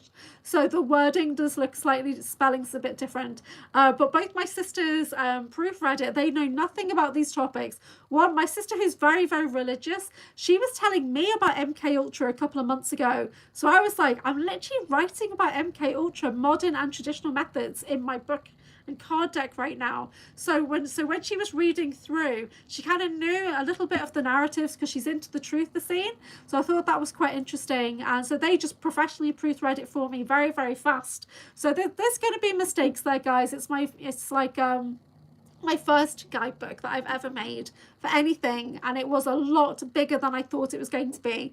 So you know when you get the books in like this, no, mine is A5 and it's 82 pages A5, not like this little A7 or whatever it is, you know, which has got hardly anything in it. Mine's got a lot more in it. But when I make the big book that goes on Amazon, it's going to have full page picture and then a write-up. Yeah, so there's going to be more, but there's also going to be possibly sections in there for you to write notes and stuff as well, because it's going to be so big. Okay.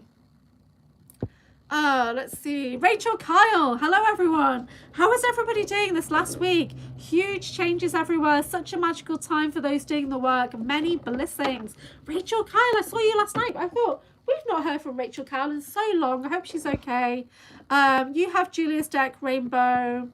I hope he's got the deck. Yeah, Soul Sight was the first card I pulled from your deck. Perfect. That's because you're a Violet Flamekeeper.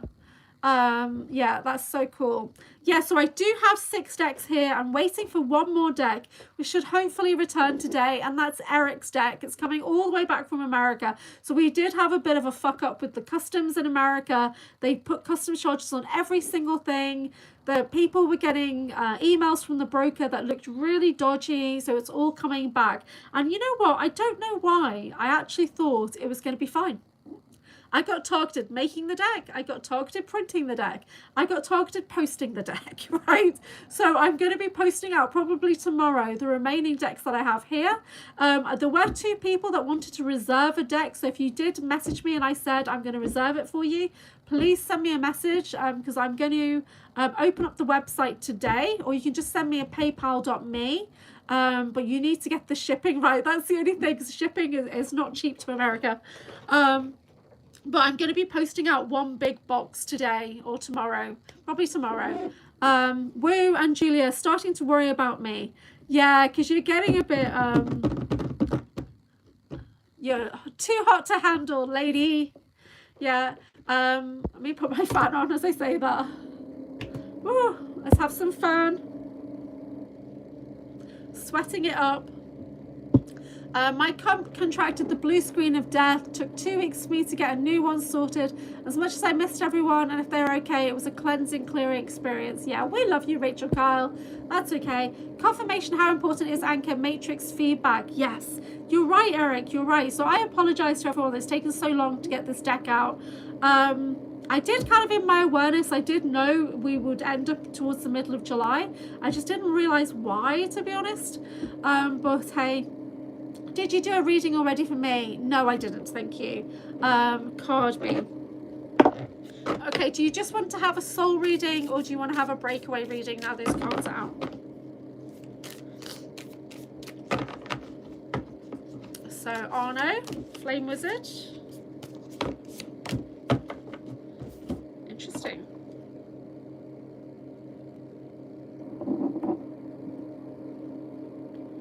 Oh, Jazzy Bella.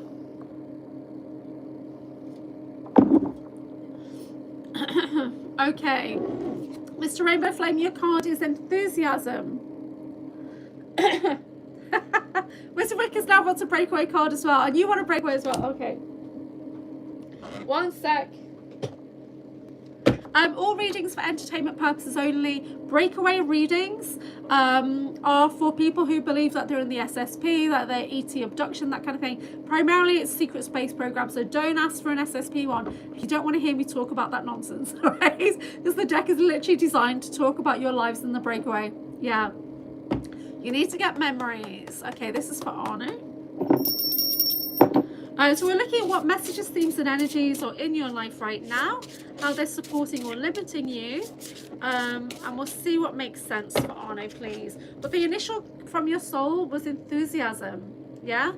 Getting hit with solar energy right now. Okay, so this is for Arno.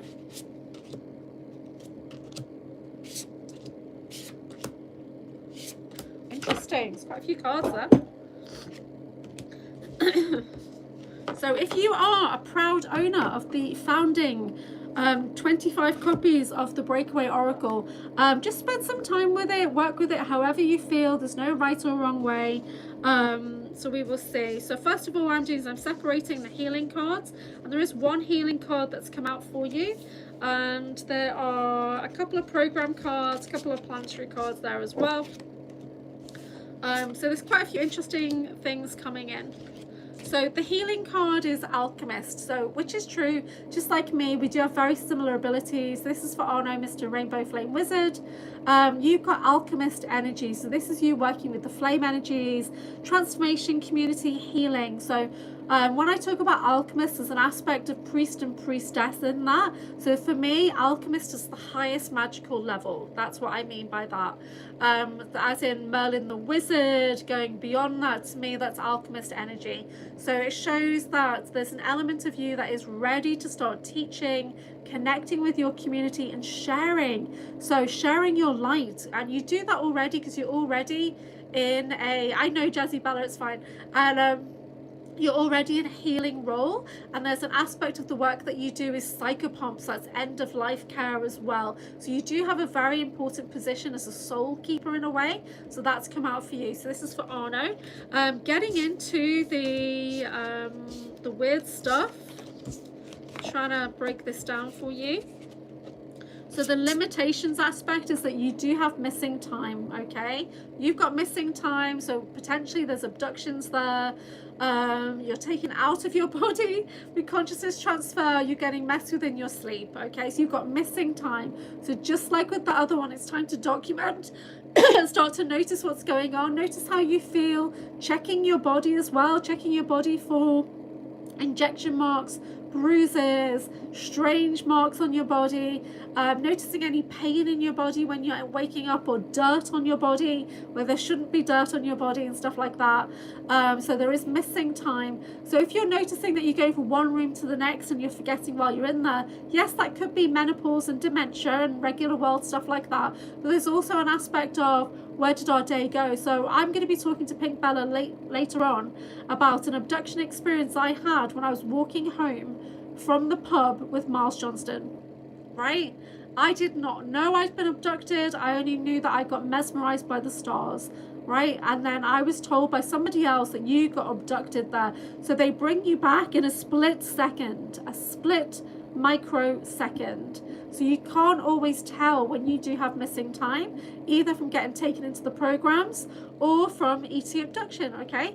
The card that has come out is Battle Bonds. So this shows the trauma twin, the dyad bond. So trauma twin and dyad are not necessarily the same, but battle bonds means there's somebody else that you have been bonded to. You may not have found that person yet, and it's not always healthy to find the person that you are bonded to in trauma, but it just shows, it's just confirmation that's there. The reason that's there is because we do have Project Phoenix coming in.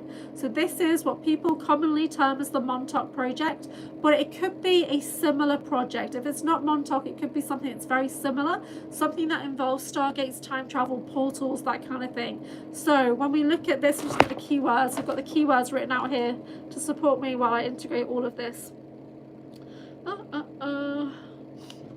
Destruction, chronology, causality. So you're a time soldier, basically. This is letting you know that you are a time soldier, that you've been involved in a project similar to Project Phoenix.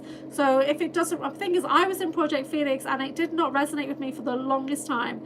Sean Bond told me last February, ACIO files came up and all that. I did not want to resonate with it because I do not want to get stuck in the trauma loop that is Project Phoenix, right? I did not want to get stuck in that. People write books about their trauma from Project Phoenix. I don't want to associate with it at all. I want to know what we were doing there. We were time soldiers. We were portal keepers, gatekeepers. You know, we were artifact retrieval. We were time soldiers. That's what this means, time soldier. So that's what I want to focus on. That's what I choose to focus on when it comes to these batshit crazy projects. But they break you. So this is, you know, it does come hand in hand with this card, unfortunately, that yes, there was another person that you were bonded to who knows what you went through. This is how I found Draco Reed. I asked that question, is there somebody else that knows me? I feel like there's somebody standing next to me that's missing. And that's how I found Draco Reed, yeah, because he literally is my battle bonded trauma twin, my dyad. So we have a slightly different relationship as we were created to work as one soldier, whereas a lot of people are just created kind of side by side. Anyway, so we have got that. We've also got Orion Syndicate coming in, which shows that there's an element of you that is connected into the Orion Syndicate. We call them the terrorists in space. I'm also a scientist for the Orion Syndicate. So they're quite nefarious. I've got chaos, insurgency, and corruption. So these are just a dark faction out there. That's the Orion Syndicate. They're like I think in the book we've put it as, John remembers them to be kind of Draco, but they're not the traditional Alpha Draconians, whatever. They're like an offshoot branch that want to overthrow the Draco Empire. That's the Orion Syndicate. Yes, there's some weird shit going on there. But I do also have on-planet operations coming out for you, which Beverly Rose called the ARC. ARC. So the Americans and South Africans, the Russians and the Commonwealth which is exactly what I was talking about at my BASIS conference presentation. I was talking about how my travels linked into a global MONIC program, which I believe was linked into the Commonwealth and America and Canada and South Africa. I can't believe how on point I was. I just didn't have the name. She calls it ARC, A-R-C, so that's interesting. So you are also an asset in ARC, okay? Which makes sense because, you know, we're all connected. We're all from all different countries here. We are all connected, yeah? Whether we're soul family or we're SSP family, we're all connected, okay? But you do also have aspects of you that are on the furthest parts of the solar system. You're in extra solar planets, which is quite interesting. Let me just write what I put here. Far-reaching, frontier, diverse. So whether you're there for projects or you've just got versions of you that live on exoplanets on the furthest part of the galaxy, how cool is that? So there's Mr. Rainbow Flame Wizards everywhere. You're working as a diplomat, that's why. You're working as a diplomat, so there's an aspect of you. Yeah, you liked hearing about the ARC, yeah. Like, because I had that, the USB drive, basically, that is that crystal pyramid thing. I call it an ARCnet, I think. Or I called it an ARC something else. I think I call it an ARCnet. So that doesn't surprise me that she said ARC.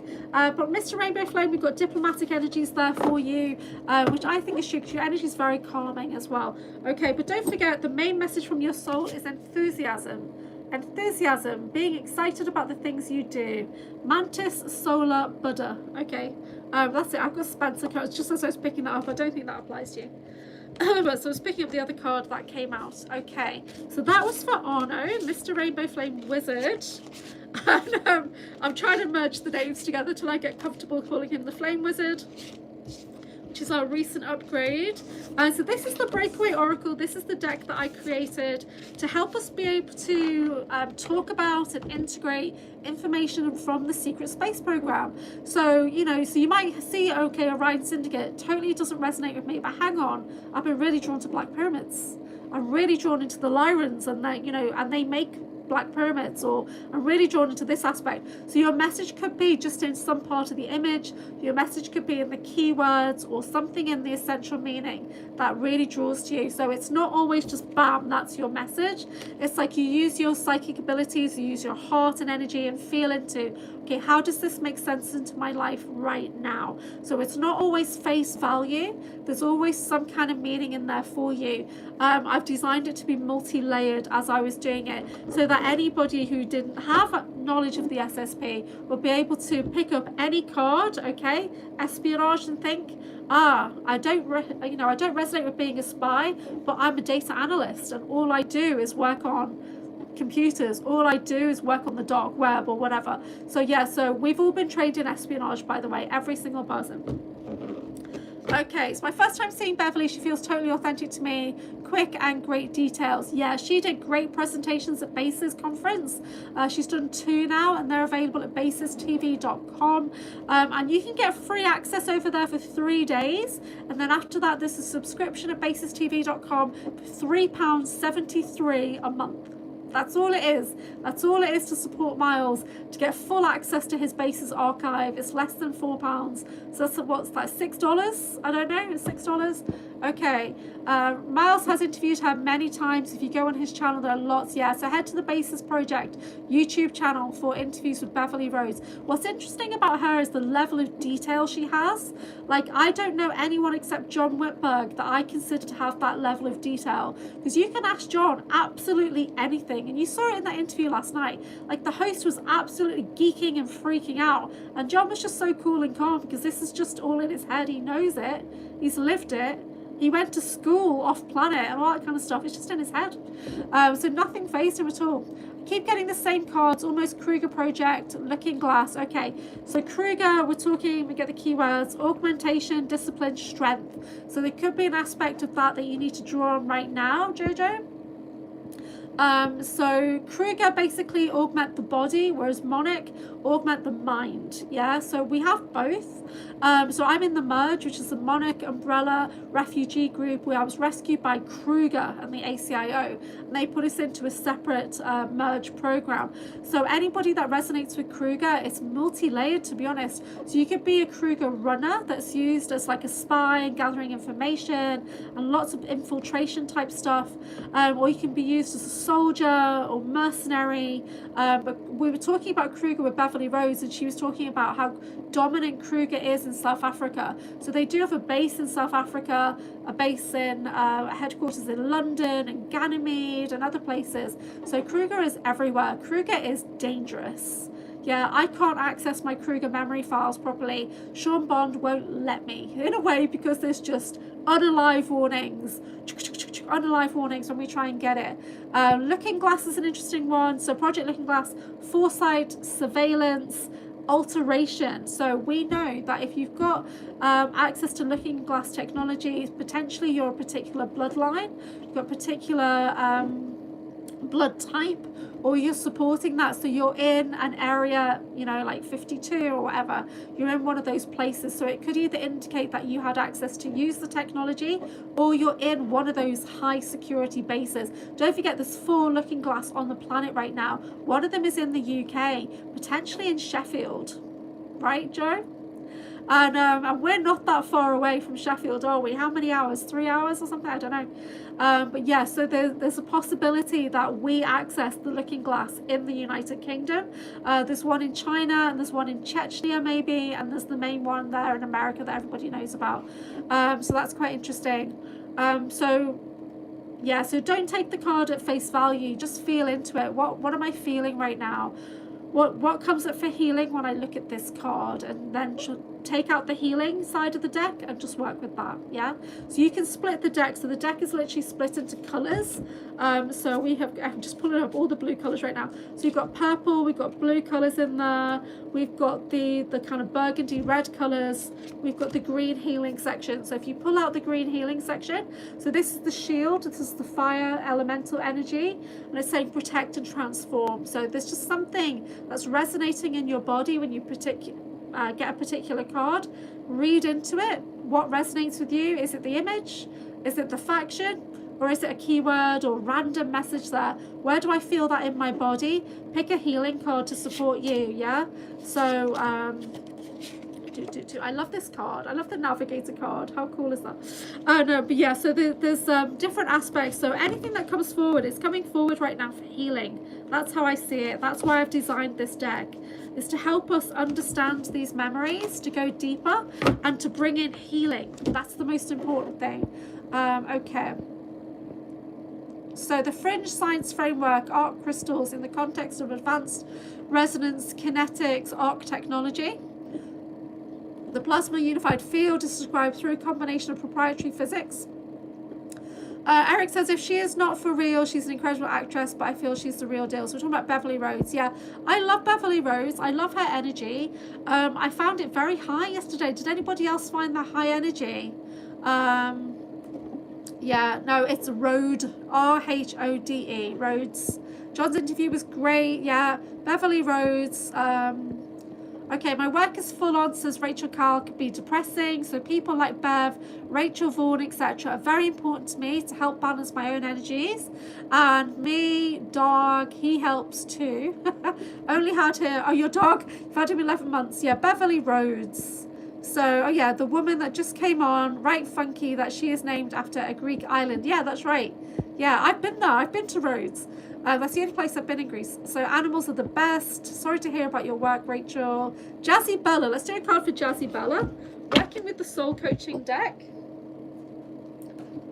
which is just a beautiful messages from your soul. So why am I getting notifications coming through? 1 second.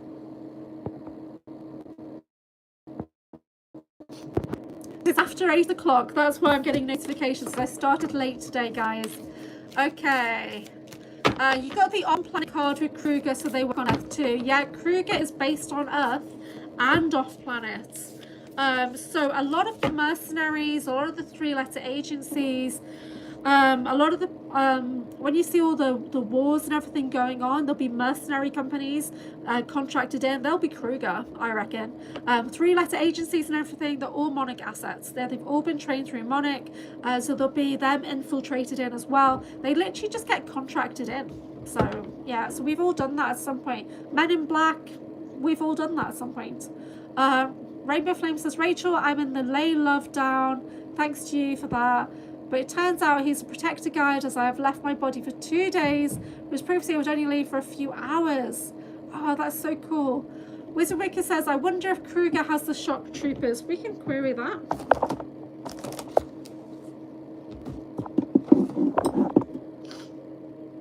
So just ask this question. So we're connecting to Kruger mercenaries. Okay, I got a big flush of energy there and I need to do some healing.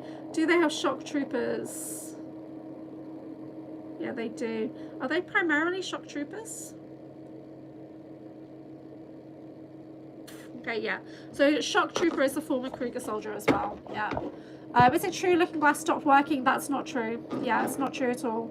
And all timelines merging for the cards, please. Yeah, no, it's not true. So I talked about this in my basis presentation, and because this information is coming from John Whitberg, who literally has an altar that works with Looking Glass technology in the here and now.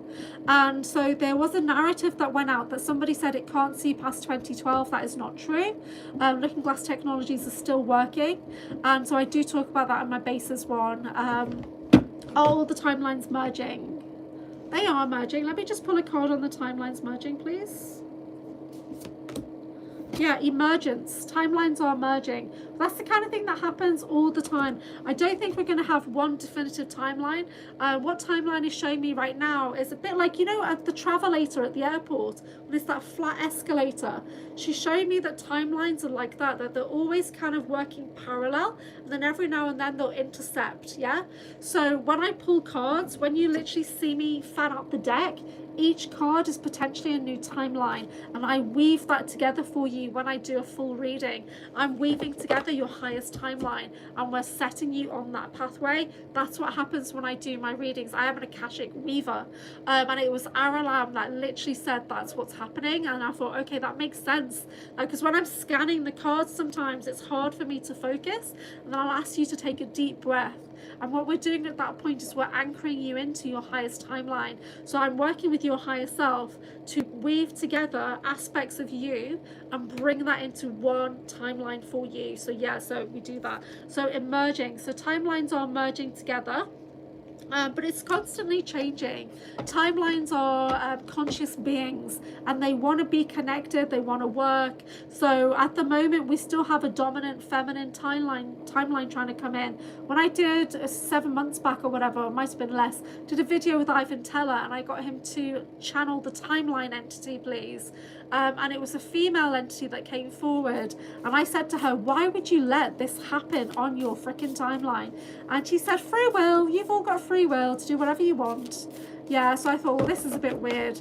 But yeah, so timelines are merging right now, but it doesn't mean that they're not going to branch off again. Yeah, so but I work in timeline. That's what I do. Drago Reed is the same. You'll see him scanning timelines in his mind. Yeah, it's interesting.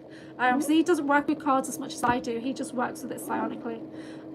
He said it can go past. Yeah, no, it can. It has already gone past 2012. This is why The Simpsons never stopped at 2012. The Simpsons has been keep churning out forecasting, hasn't it? That literally comes from the Looking Glass tech, I believe. Yeah. Okay, this is Jazzy Bella. Okay, Jazzy BB. So, since she's been waiting so long, what's she doing well? What does she need support with? General guidance, thank you. So this is for Jazzy Bell. What you're doing well is silence. Okay, so there's a peaceful aspect to what you're doing at the moment. It feels like you have been pausing to take a breath. And if that doesn't resonate with you, then it's time to pause and take a breath. But there's also an aspect of you, when I say make your moves in silence, there's some things that you've just been keeping to yourself, and your guides are praising you for this. Because you're in a transformational energy. So just take some slow, deep breaths. and it will move forward. Now, I wasn't primarily thinking about love, so I'll pick a love card in a second. You're moving into powerful, supported, grounded energy, and that's because of that peaceful, calm energies that you're embodying right now. It's giving you strength. It's giving you strength as you move forward, and we've got impeccability coming in. So it's a bit like you can't make a wrong move. You can't make a wrong move. So don't be worried about the next step, because you can't make a wrong move. You've got impeccable energy, impeccable discernment. You've got access to your wisdom. Okay, so don't worry about making a wrong move. That's not going to happen. Whatever happens next, set it for your highest good, highest healing, highest love, working in perfect love, perfect trust. So thinking about perfect love for Jazzy Bella. I was going to say Kim Bamlin. Thinking about love.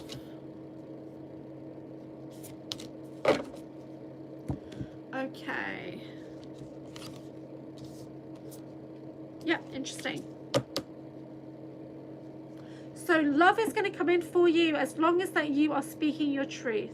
As long as you are true to what your heart desires, love is there for you. So whatever comes in, it's not going to be like, oh, it's true love's kiss or whatever, but it's going to be really grounded and authentic love that comes in for you, because that's the energy that you are embodying. Grounded, authentic truth is going to draw that love to you. You've also got inspiration. So when it does come in, it's going to be inspired. It's going to be divinely guided. It's going to fire you up. This is very orange, creative, inspired energy. So it's going to inspire your loins, you know.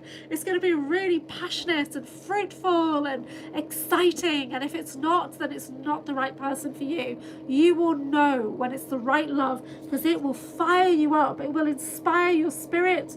It will make you free. That's the energy of love that's coming in for Jazzy Bella. Oh, I hope you find it, Jazzy B. I hope you do.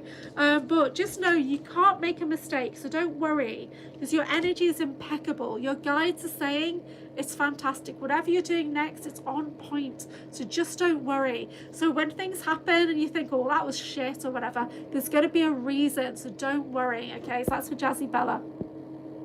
Sakana saying, I'd love to go to Greece one day, but I hate flying. I would need to be tranquilized. Yeah. Oh, funny. Will S and I reconcile? Well, does he inspire you? Does he fill you with passion and life force? If so, then yes. But just stay open to possibilities. Yeah. I don't go backwards. I really try not to go backwards. But when it's something like that, when you feel really activated and inspired and passionate, and you really feel like you piece together two pieces of the puzzle, if it's this kind of energy coming in, then yeah, why not? Why not reconcile, okay? If you feel like this is the most inspiring, passionate, orgasmic energy, then yes. If he inspires your mind, your heart, and your loins, then yes, get back with that person. I generally don't do relationship advice because I need a divorce. So I'm not the best person to give relationship advice. I just read the cards, guys. That's what I do. Okay. Thank you, Anchor. So much BS floating out in the community. Like Looking Glass stopped working. Of course they want you to think it's not working. Of course they want to float different narratives. Yeah, so... but John believes it's still active, so, and I trust John. I do.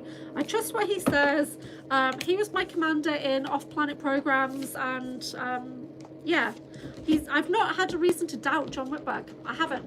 So there's, we don't always see eye to eye. We don't always see eye to eye. Like there's things that I do that he's like, I think of something. He's dead supportive. Trying to think, what if we agreed to disagree? Even on making the breakaway, we were super aligned. There was only a few things where he'd go, okay, like, why are you seeing things that way? Okay. But he was really open to my experiences. I was open to his experiences, and we merged our experiences together to get the wisdom that's in the deck. So yeah, is there something? He's not woo. John Whitberg is not woo in any way. He doesn't mind crystals, he doesn't mind runes, but he's not into any of all the other weird woo shit that I do you know what I mean? Because he's just a very grounded person. And not everybody's into that stuff. Is he into magic? Yeah, maybe. He's open to the idea of things. But yes, I'm trying to think. Yeah, no, he's not. I've not had a reason to doubt him. So there you go. So we're just checking. This fan's really making my face itch. I'm sorry. I know I touched my face far too much. Okay. Have you seen the movie The Illusionist? Oh my god. Is that the movie when he keeps replicating himself? And it's awful. I think about that one all the time. Oh, Mr. Kitty just sneezed. Did he break a hip? Oh my god. Mr. Kitty's so old. Sauceproof says he was awesome. I have my little ginger kitty on my lap. Oh, Saffron's healing you. Jazzy Bella says, okay, thank you. I was talking about dogs there from Rachel Kyle. Sunday, a fifth sheesh talk about famine to feast. I'm out of practice. All three currently have whole house. Yes, they're on bed. Currently can't move. Cuddle puddle. Oh, that's so cool. Would anybody like a card? I'm going to finish off soon because we're going for 118 minutes. I did start late today. That's why we're heading into late. It is Thursday. To me, this is the Runic Energy Healing Day. I'm teaching a course on Runvolda, which is rune power. So it's a system of runic energy healing. We're in week 2. It's available as a replay as well. So you can just sign up at bookwen.com/Anchorhaven, or you can buy it part by part on my Patreon if you want to do it that way. It's cheaper to book the full course in one go and then just access the replays when you want to. Emma and I are on the live. If you've not met Emma yet, she's fucking amazing. She's one of my UK Anchorhaven tribe, and she's so inspired and lovely. Yes, from the experience. Oh, Wizard Witkus. Okay, and then Joe. I'll just pull a card for Joe because Joe just wants. Joe, do you want a regular card or did you want Breakaway? Because Wizard wants Breakaway. So this is the deck that I created. And it is available at breakawayoracle.com. There's limited availability, so the PayPal buttons are not there right now. Oh, you want Breakaway as well? Okay, I'll do Wizard Witkus first. And but I'm just going to be reposting out the American decks very, very soon, and then I'll see what I've got left, because I only made 25 decks because I got them printed in the UK, so there's no profit on these decks basically, but it was important to go through the process of creating it, which is very healing. Oh my god. Okay, so this is for Wizard Witkus. We're working with the Breakaway Oracle.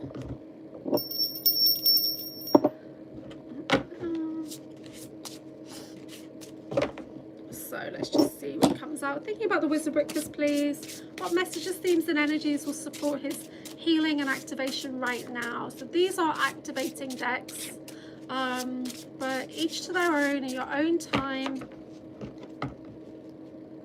So Wizard Witkus, please.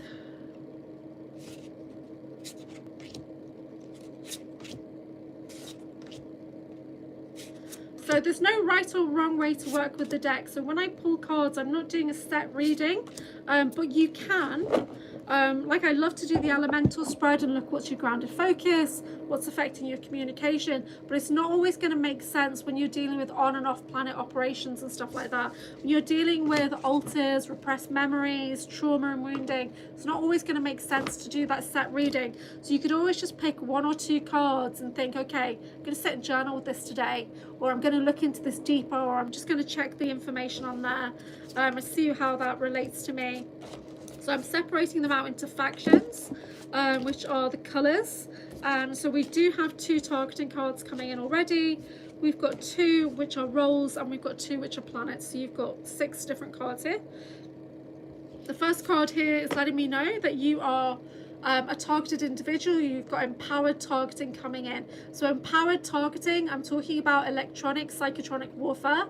I'm talking about active real world stuff around you, but that could also be beamed in from satellites as well. So when I bring up the keywords for that, I'm still trying to remember all the keywords that I created. Oh, sorry. Pain is the first keyword. Timing and technology, pain. So for me, this when it comes to psychotronic warfare, I get hit with pain in the body. That's what I'm dealing with. That's why some days I'm happier than other days, because I get a lot of pain in the body. And I get pain all throughout the night. I don't really sleep properly. I toss and turn all night. I get interfered sleep. So there's empowered interference in your life in some way. So it's time to have a look at what's around you. And I know you have had black helicopters, and you track the planes and helicopters and stuff like that, which is really interesting. So there's sometimes it's just a warning. So everybody has a personal aftercare program. Aftercare has come from Olivia James, and I so agree, because I'm in the TIRAP, right? And this is a lifelong targeting program that some of us are in. It's the original targeting program, is TIRAP. So targeted individual research advanced projects, or is it just research and aftercare program? Right? It's an aftercare program. So they spend millions and trillions of dollars creating an asset. Eventually they retire you into your mundane life, but they keep you on call. And the reason you're on call is because you are an asset. So to make sure that your life is limited, you go into an aftercare program and they constantly monitor you. Yeah, so EMF talks, yeah. So electromagnetic frequencies, extra low, extra high frequencies do get used. So there's going to be some form of surveillance that's going on around you anyway. We get targeted through the 5G towers. 5G towers are nefarious. They really are. People have done tests on them, and they're not transmitting anything to do with like Wi-Fi or anything. They're transmitting targeting. That's literally how they've been designed, I believe, anyway. So we've also got MK Ultra Traditional, which shows, so we're dealing with Wizard Wickies here. So you, like me, you're in that older age group. So we have the traditional methods of mind fracturing, which involved a lot of SRA, a lot of physical, mental, emotional abuse, along with drugs, along with movie programming and musical programming. That is the traditional MK Ultra method. People who are a little bit younger, like John Whitberg, who's only 25, he had a more modern method, which is less SRA, less physical abuse, more drug programming, stuff like that. They even swapped out his blood and stuff. It's weird, okay? But this just shows that yes, you're in those programs. Yes, you have been mind fractured. You've been programmed. You are an asset. Basically, that's confirmation of that. We've also got, now this is the old design on mine. It's a different soldier design in the deck. And the reason I changed it is because my son said that looks too much like Halo.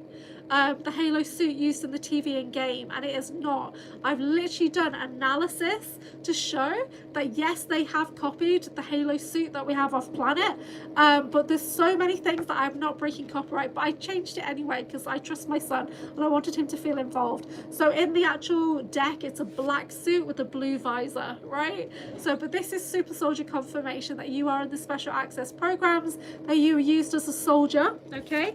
You've also got the espionage card come out, and it says covert programs. So for the super soldier card, we just get the keywords on this. So for the roles for the soldier, I've got order, perseverance, and grounded. Yeah, we keep moving forward. We do not stop. We take our orders. We like everything to be in a particular way. We persevere. We keep going. This is grounded energy. So it's an aspect of us that will just do what needs to be done, okay? Then you've got the espionage, top secret, stealth, skills. So there's hidden skills. When it comes to espionage, everybody has had this training, just like honeypot. Everybody's had that training. Everybody's had assassin training. Even diplomats, they've had all that kind of training, yeah? So everybody can be utilized pretty much for every role, but then we go and specialize into certain things, okay? So the espionage aspect has come out. So this could be on or off planet for you, and I do have off planet come in, okay? So I've got 2 planets coming up for you. One is Centurion, so either you're working in projects over there, or you're elite, yeah, and you've got a life over there, okay? So we've got Jungle Planet, Savage, we've got Wealth, and Wellbeing is just coming to mind there, so I think you're more of an elite on that planet. We've also got Neptune's moons, okay? So this is blue planet energy, so blue communication energy. But military, hostile, black goo, mining. So if you've been involved in Neptune, it's generally that you have had black goo in your system at some point, which we know is pretty much compulsory for officer level and above, especially if you're operating ships and technology. Black goo is that. I've got my own personal black goo, which is the Pepsi, but Neptune's moons are quite dominant for mining over there. So you just see, you might be drawn to Neptune's moons, you might be drawn to that part of the galaxy. There could be something about that draws you in. But this is what I've got for the Wizard Wickers. I'm just going to pull a soul card for you so we can have some pleasant healing. Pleasant healing energies after all this. Oh, you've got silence. Yeah, so you do need to heal because you just had that surgery recently. So silence, calm, purity. Yeah, so you're having that slow detox, calming energy. Okay, so this is for Wizard Wickers. There we go. All right, have a big cleanse. We've got Joe next. So yeah, so the breakaway, you didn't get any healing cards coming in for the breakaway because you're doing physical healing right now. So you need to focus on your physical body, Wizard Wickers. Yeah. Okay. So this one is for Joe.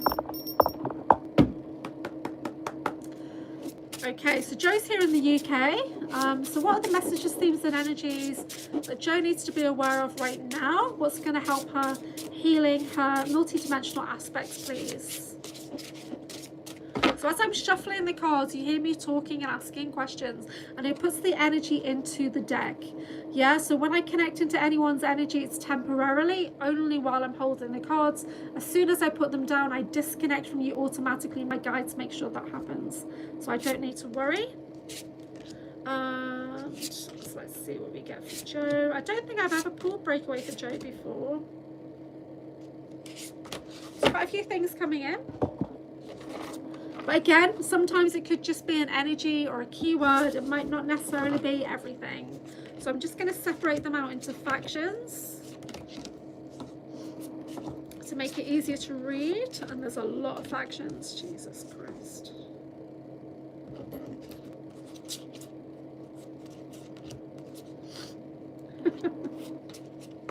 Okay, there's a lot of factions because you're a private contractor. So you literally work for the highest bidder.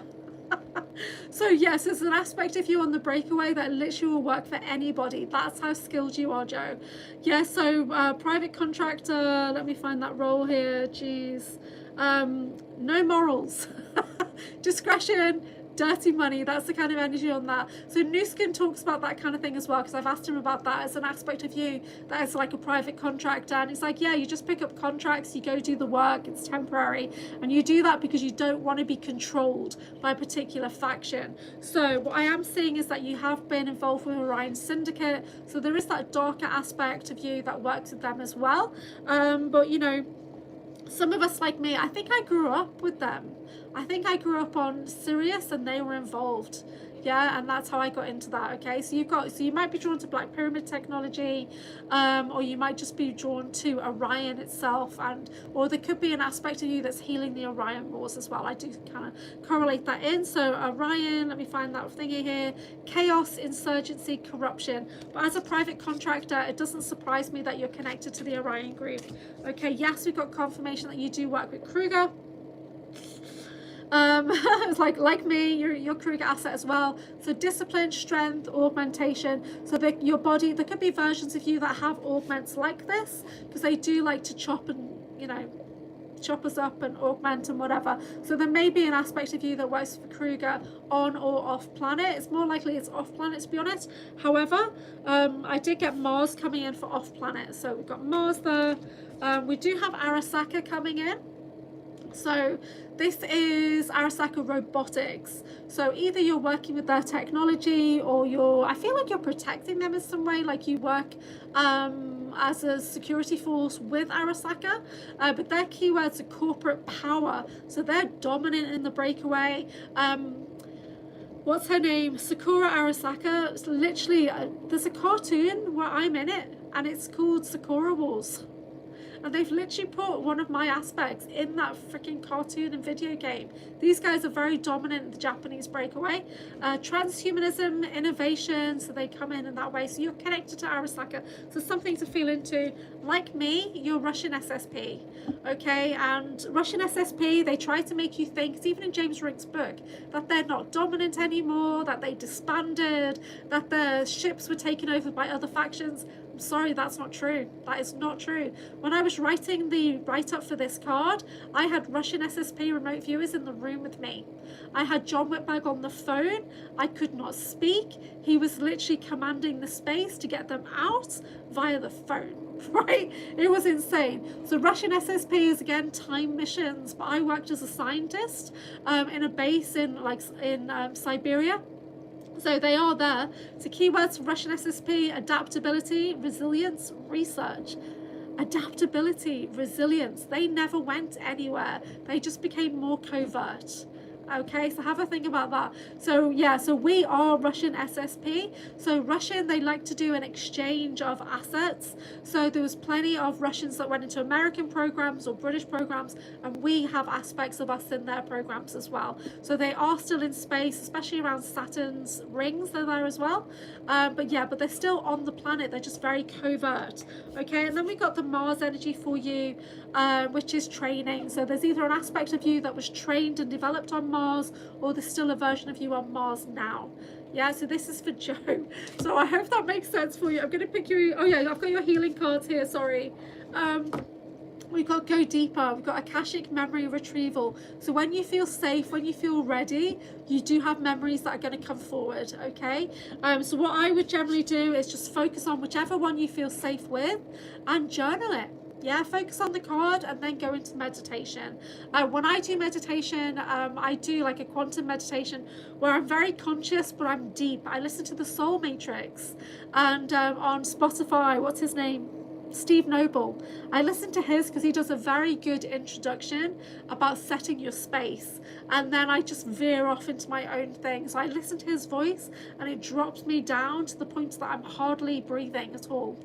I access the 0 point and I start to access my memory files, and then I start to come back up and integrate the memories, and I start breathing again. I know that sounds really weird.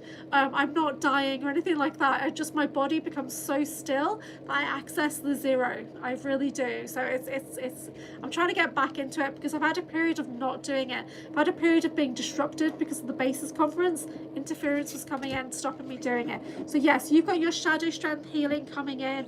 The next 6 weeks is very high energy for shadow work. So when I do my UK groups, my Wednesdays, Saturday groups are at 8 o'clock UK time. Saturday is always Akashic record work. When the weather cools down, I'm going to start going back into meditation. So it's just been so hot.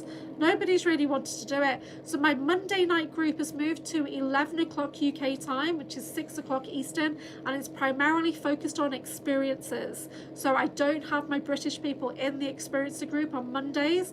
I only have them on the Wednesday and Saturday. But as you are a British super soldier potentially, then yeah, I've got the late night group on a Monday that you might want to come into, like James and Kat and others come into that group on a Monday night to talk about SSP weird shit, to talk about like whatever's going on. But yeah, so you're entering into a period, this is for Joe, of healing. So shadow strength, the keywords I've got on that are reflection, power, resilience. So in our dark, that's where we access our diamonds, our greatest strength, our inner child. We access all that there. So there's stuff coming in that does want to be healed, and sometimes just by me talking about it, it gives it enough energy to pass through the body, and we lift and release it out. So that is for Joe. Okay, sorry if that was a lot, Joe. Just take what resonates and leave the rest for now. And when you're ready, the right information will come forward. Yeah, crazy the effort and money spent to keep a lid on things. Hard to wrap your mind around all of this. It is crazy. Wizard, do you have that crushing as hard as Anchorhaven? What are we talking about? Yes, it's Mercury retrograde, however the amount this time round.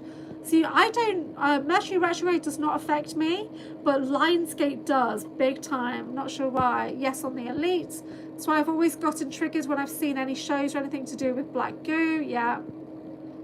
Can black be removed safely? No. This is the thing.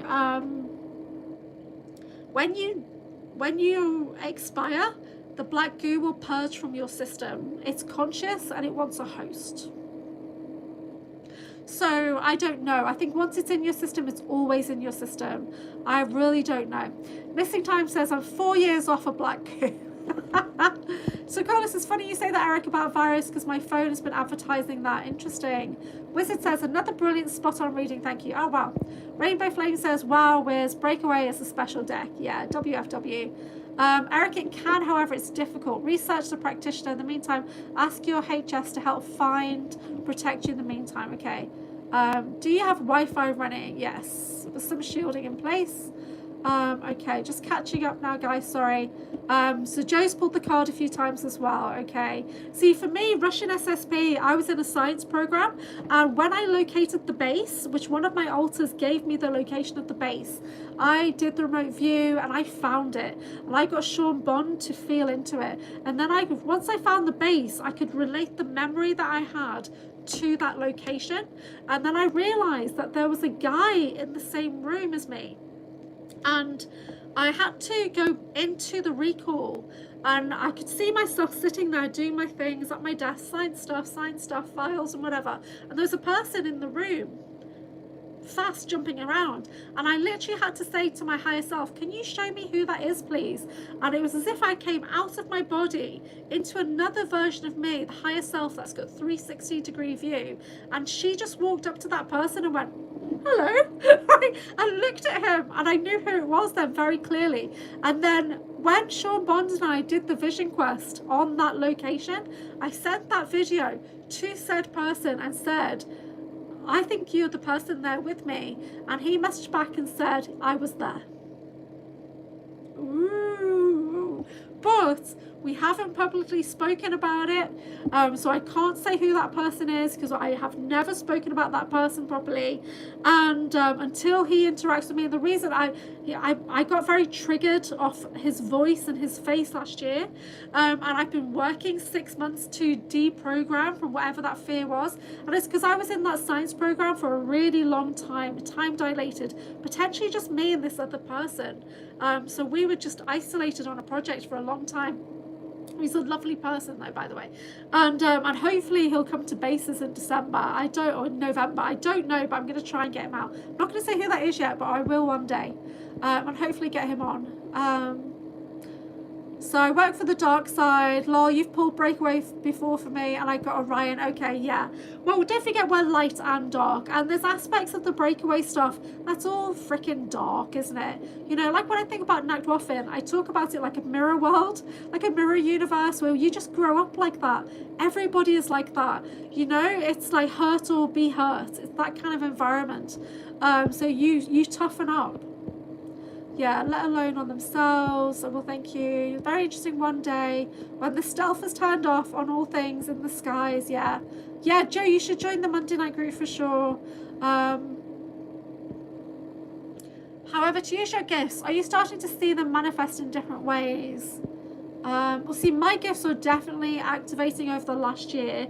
I was very activated creating this card deck, so my clairvoyance is very strong right now. How do you know one has black goo? So, as far as I know, anybody who was a pilot or an officer had black goo, right? And that was like a requirement to do their job, to interface or whatever. I don't know. John Whitberg will be coming on the channel again soon, so we can ask him all these cool questions, yeah? Crushing, I mean the pain you have to endure that's targeted to you both. Asking if Wizard has it as worse as you. Mine comes and goes. I am living within my means of, I know the boundaries of my targeting pattern. I'm an analyst. I analysed it last year.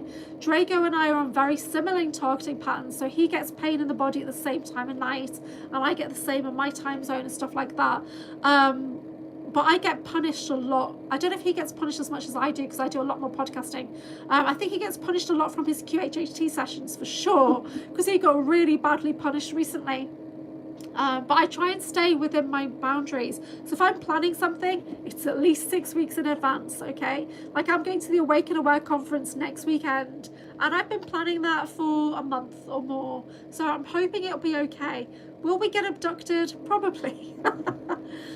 Source Proof says, I believe processed out some black goo a number of years ago. It was agony at the time. Wow, yeah. So yeah, Source Approved is a high-ranking individual. Wizard Wickers dissociates from the pain. Eric says, I'm grateful for all of you. Yeah, love you guys. You know, I never imagined 3 years ago that I'd be talking about all this weird shit. Is graphene oxide the same as black goo? I don't think it's the same. Do you think there's an element of that in it? Because graphene oxide, don't they put that in the Morgellons and stuff? I don't know. What do you guys think? It's crazy we're still here. Heather, it's crazy you're still alive, for sure. I love you. Please be safe. Be safe. But again, I think it's living within the means of the targeting pattern, isn't it? Knowing the limitations of what you can do and what you can't do, what you can say and not say, and kind of getting the handlers into, like, you know, when they're so comfortable because they know you're not going to do anything. That's how we get them. Plus, we send healing to the handlers. We love the handlers, just like we love the lurkers, who are probably the handlers. We love you guys. He was in the chat in John's show. Who are we talking about? Are you talking about the person that I'm trying not to name? So Jason J's Franco aliens look like people in costumes. So cheesy. We're going to talk about that with Pink Bella tonight. Rachel Carl says, yes, anyone that feels a bit ick, remember your power. For all that is done that we allow, we are still here. Yeah, so I mean, Penny Bradley literally says to people that they can't be killed. Sorry, they can't be unalived. But I mean, I know as a clone template, as a clone system, there is a reason why I'm still alive. Yeah, so when you're used as an operating system to power millions of clones, yeah, unless they're going to replace me with something else, I don't know. I've probably been replaced already. Who knows? Okay, guys. Okay, just catching up. Lionsgate is my Christmas, but not in a weird way. Okay. Okay, catching up in the chat. Sending much love to everyone, says source approved. In one reading I was seen with the staff of sentient metal from my home world. Okay. Agents of S.H.I.E.L.D., one of the very first episodes, they have a nice guardian staff. A berserker staff. What do you think, Wizard? Do you think that's the same kind of thing? And because don't forget, Dr. Amir removed that enchanted staff that was through my head. Do you remember that last year? That's so cool. Okay, I'm hoping everybody's had a reading because my reading energy is switching off right now. And so I'm just going to draw a line there. Apologies if I've not done you.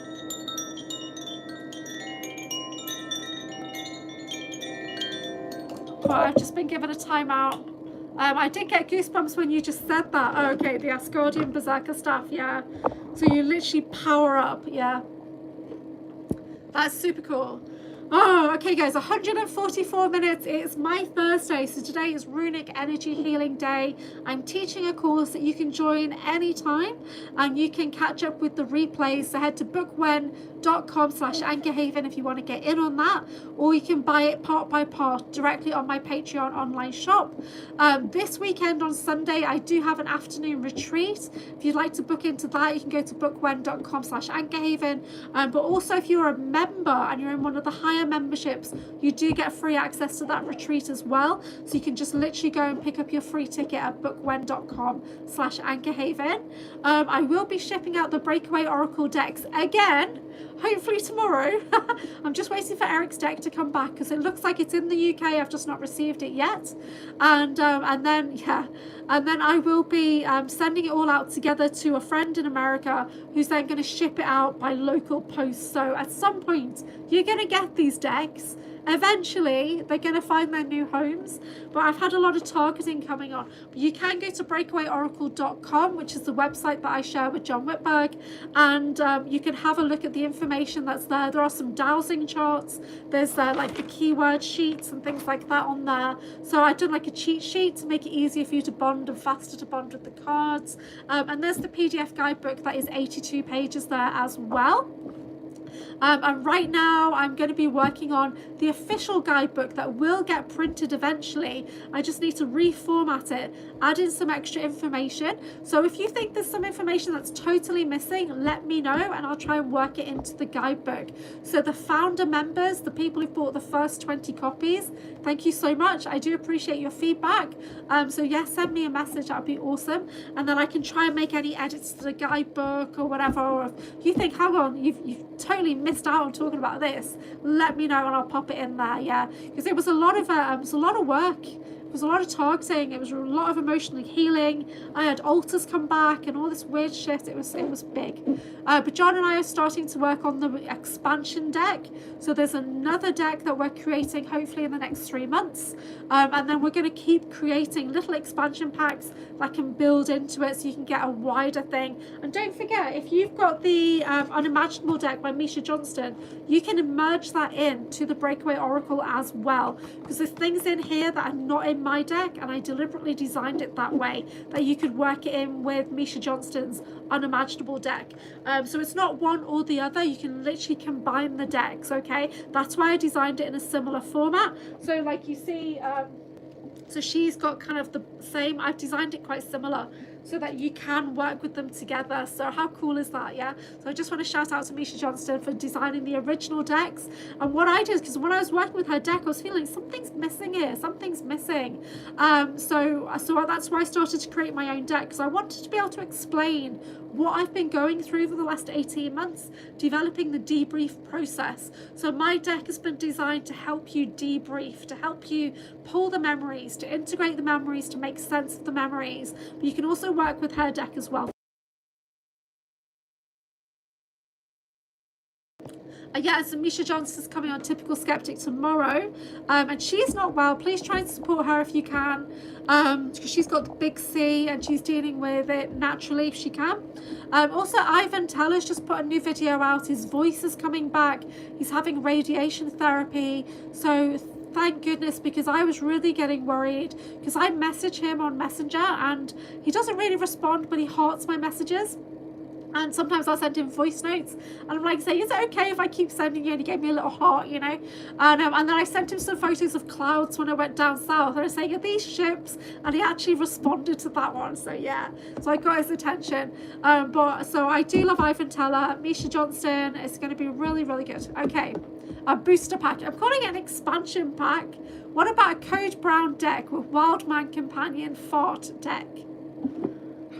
No, not until I've done the Violet Flame deck and the Cat deck. You have access to much better material than we have down here, but grateful. It's a legal huge step. Wow, that's cool. We've got some cool conferences coming up in Michigan. Is anyone going to that Michigan conference? The Disclosure in Mackinac.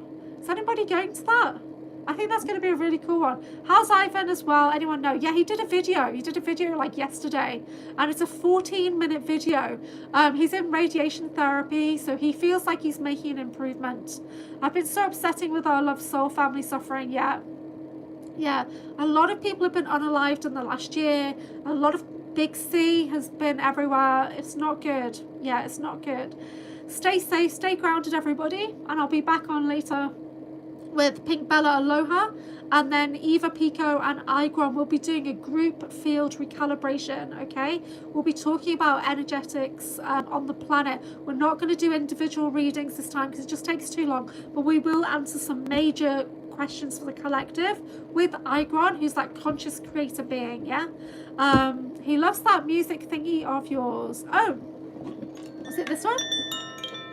My Koshi chime. This is earth energy.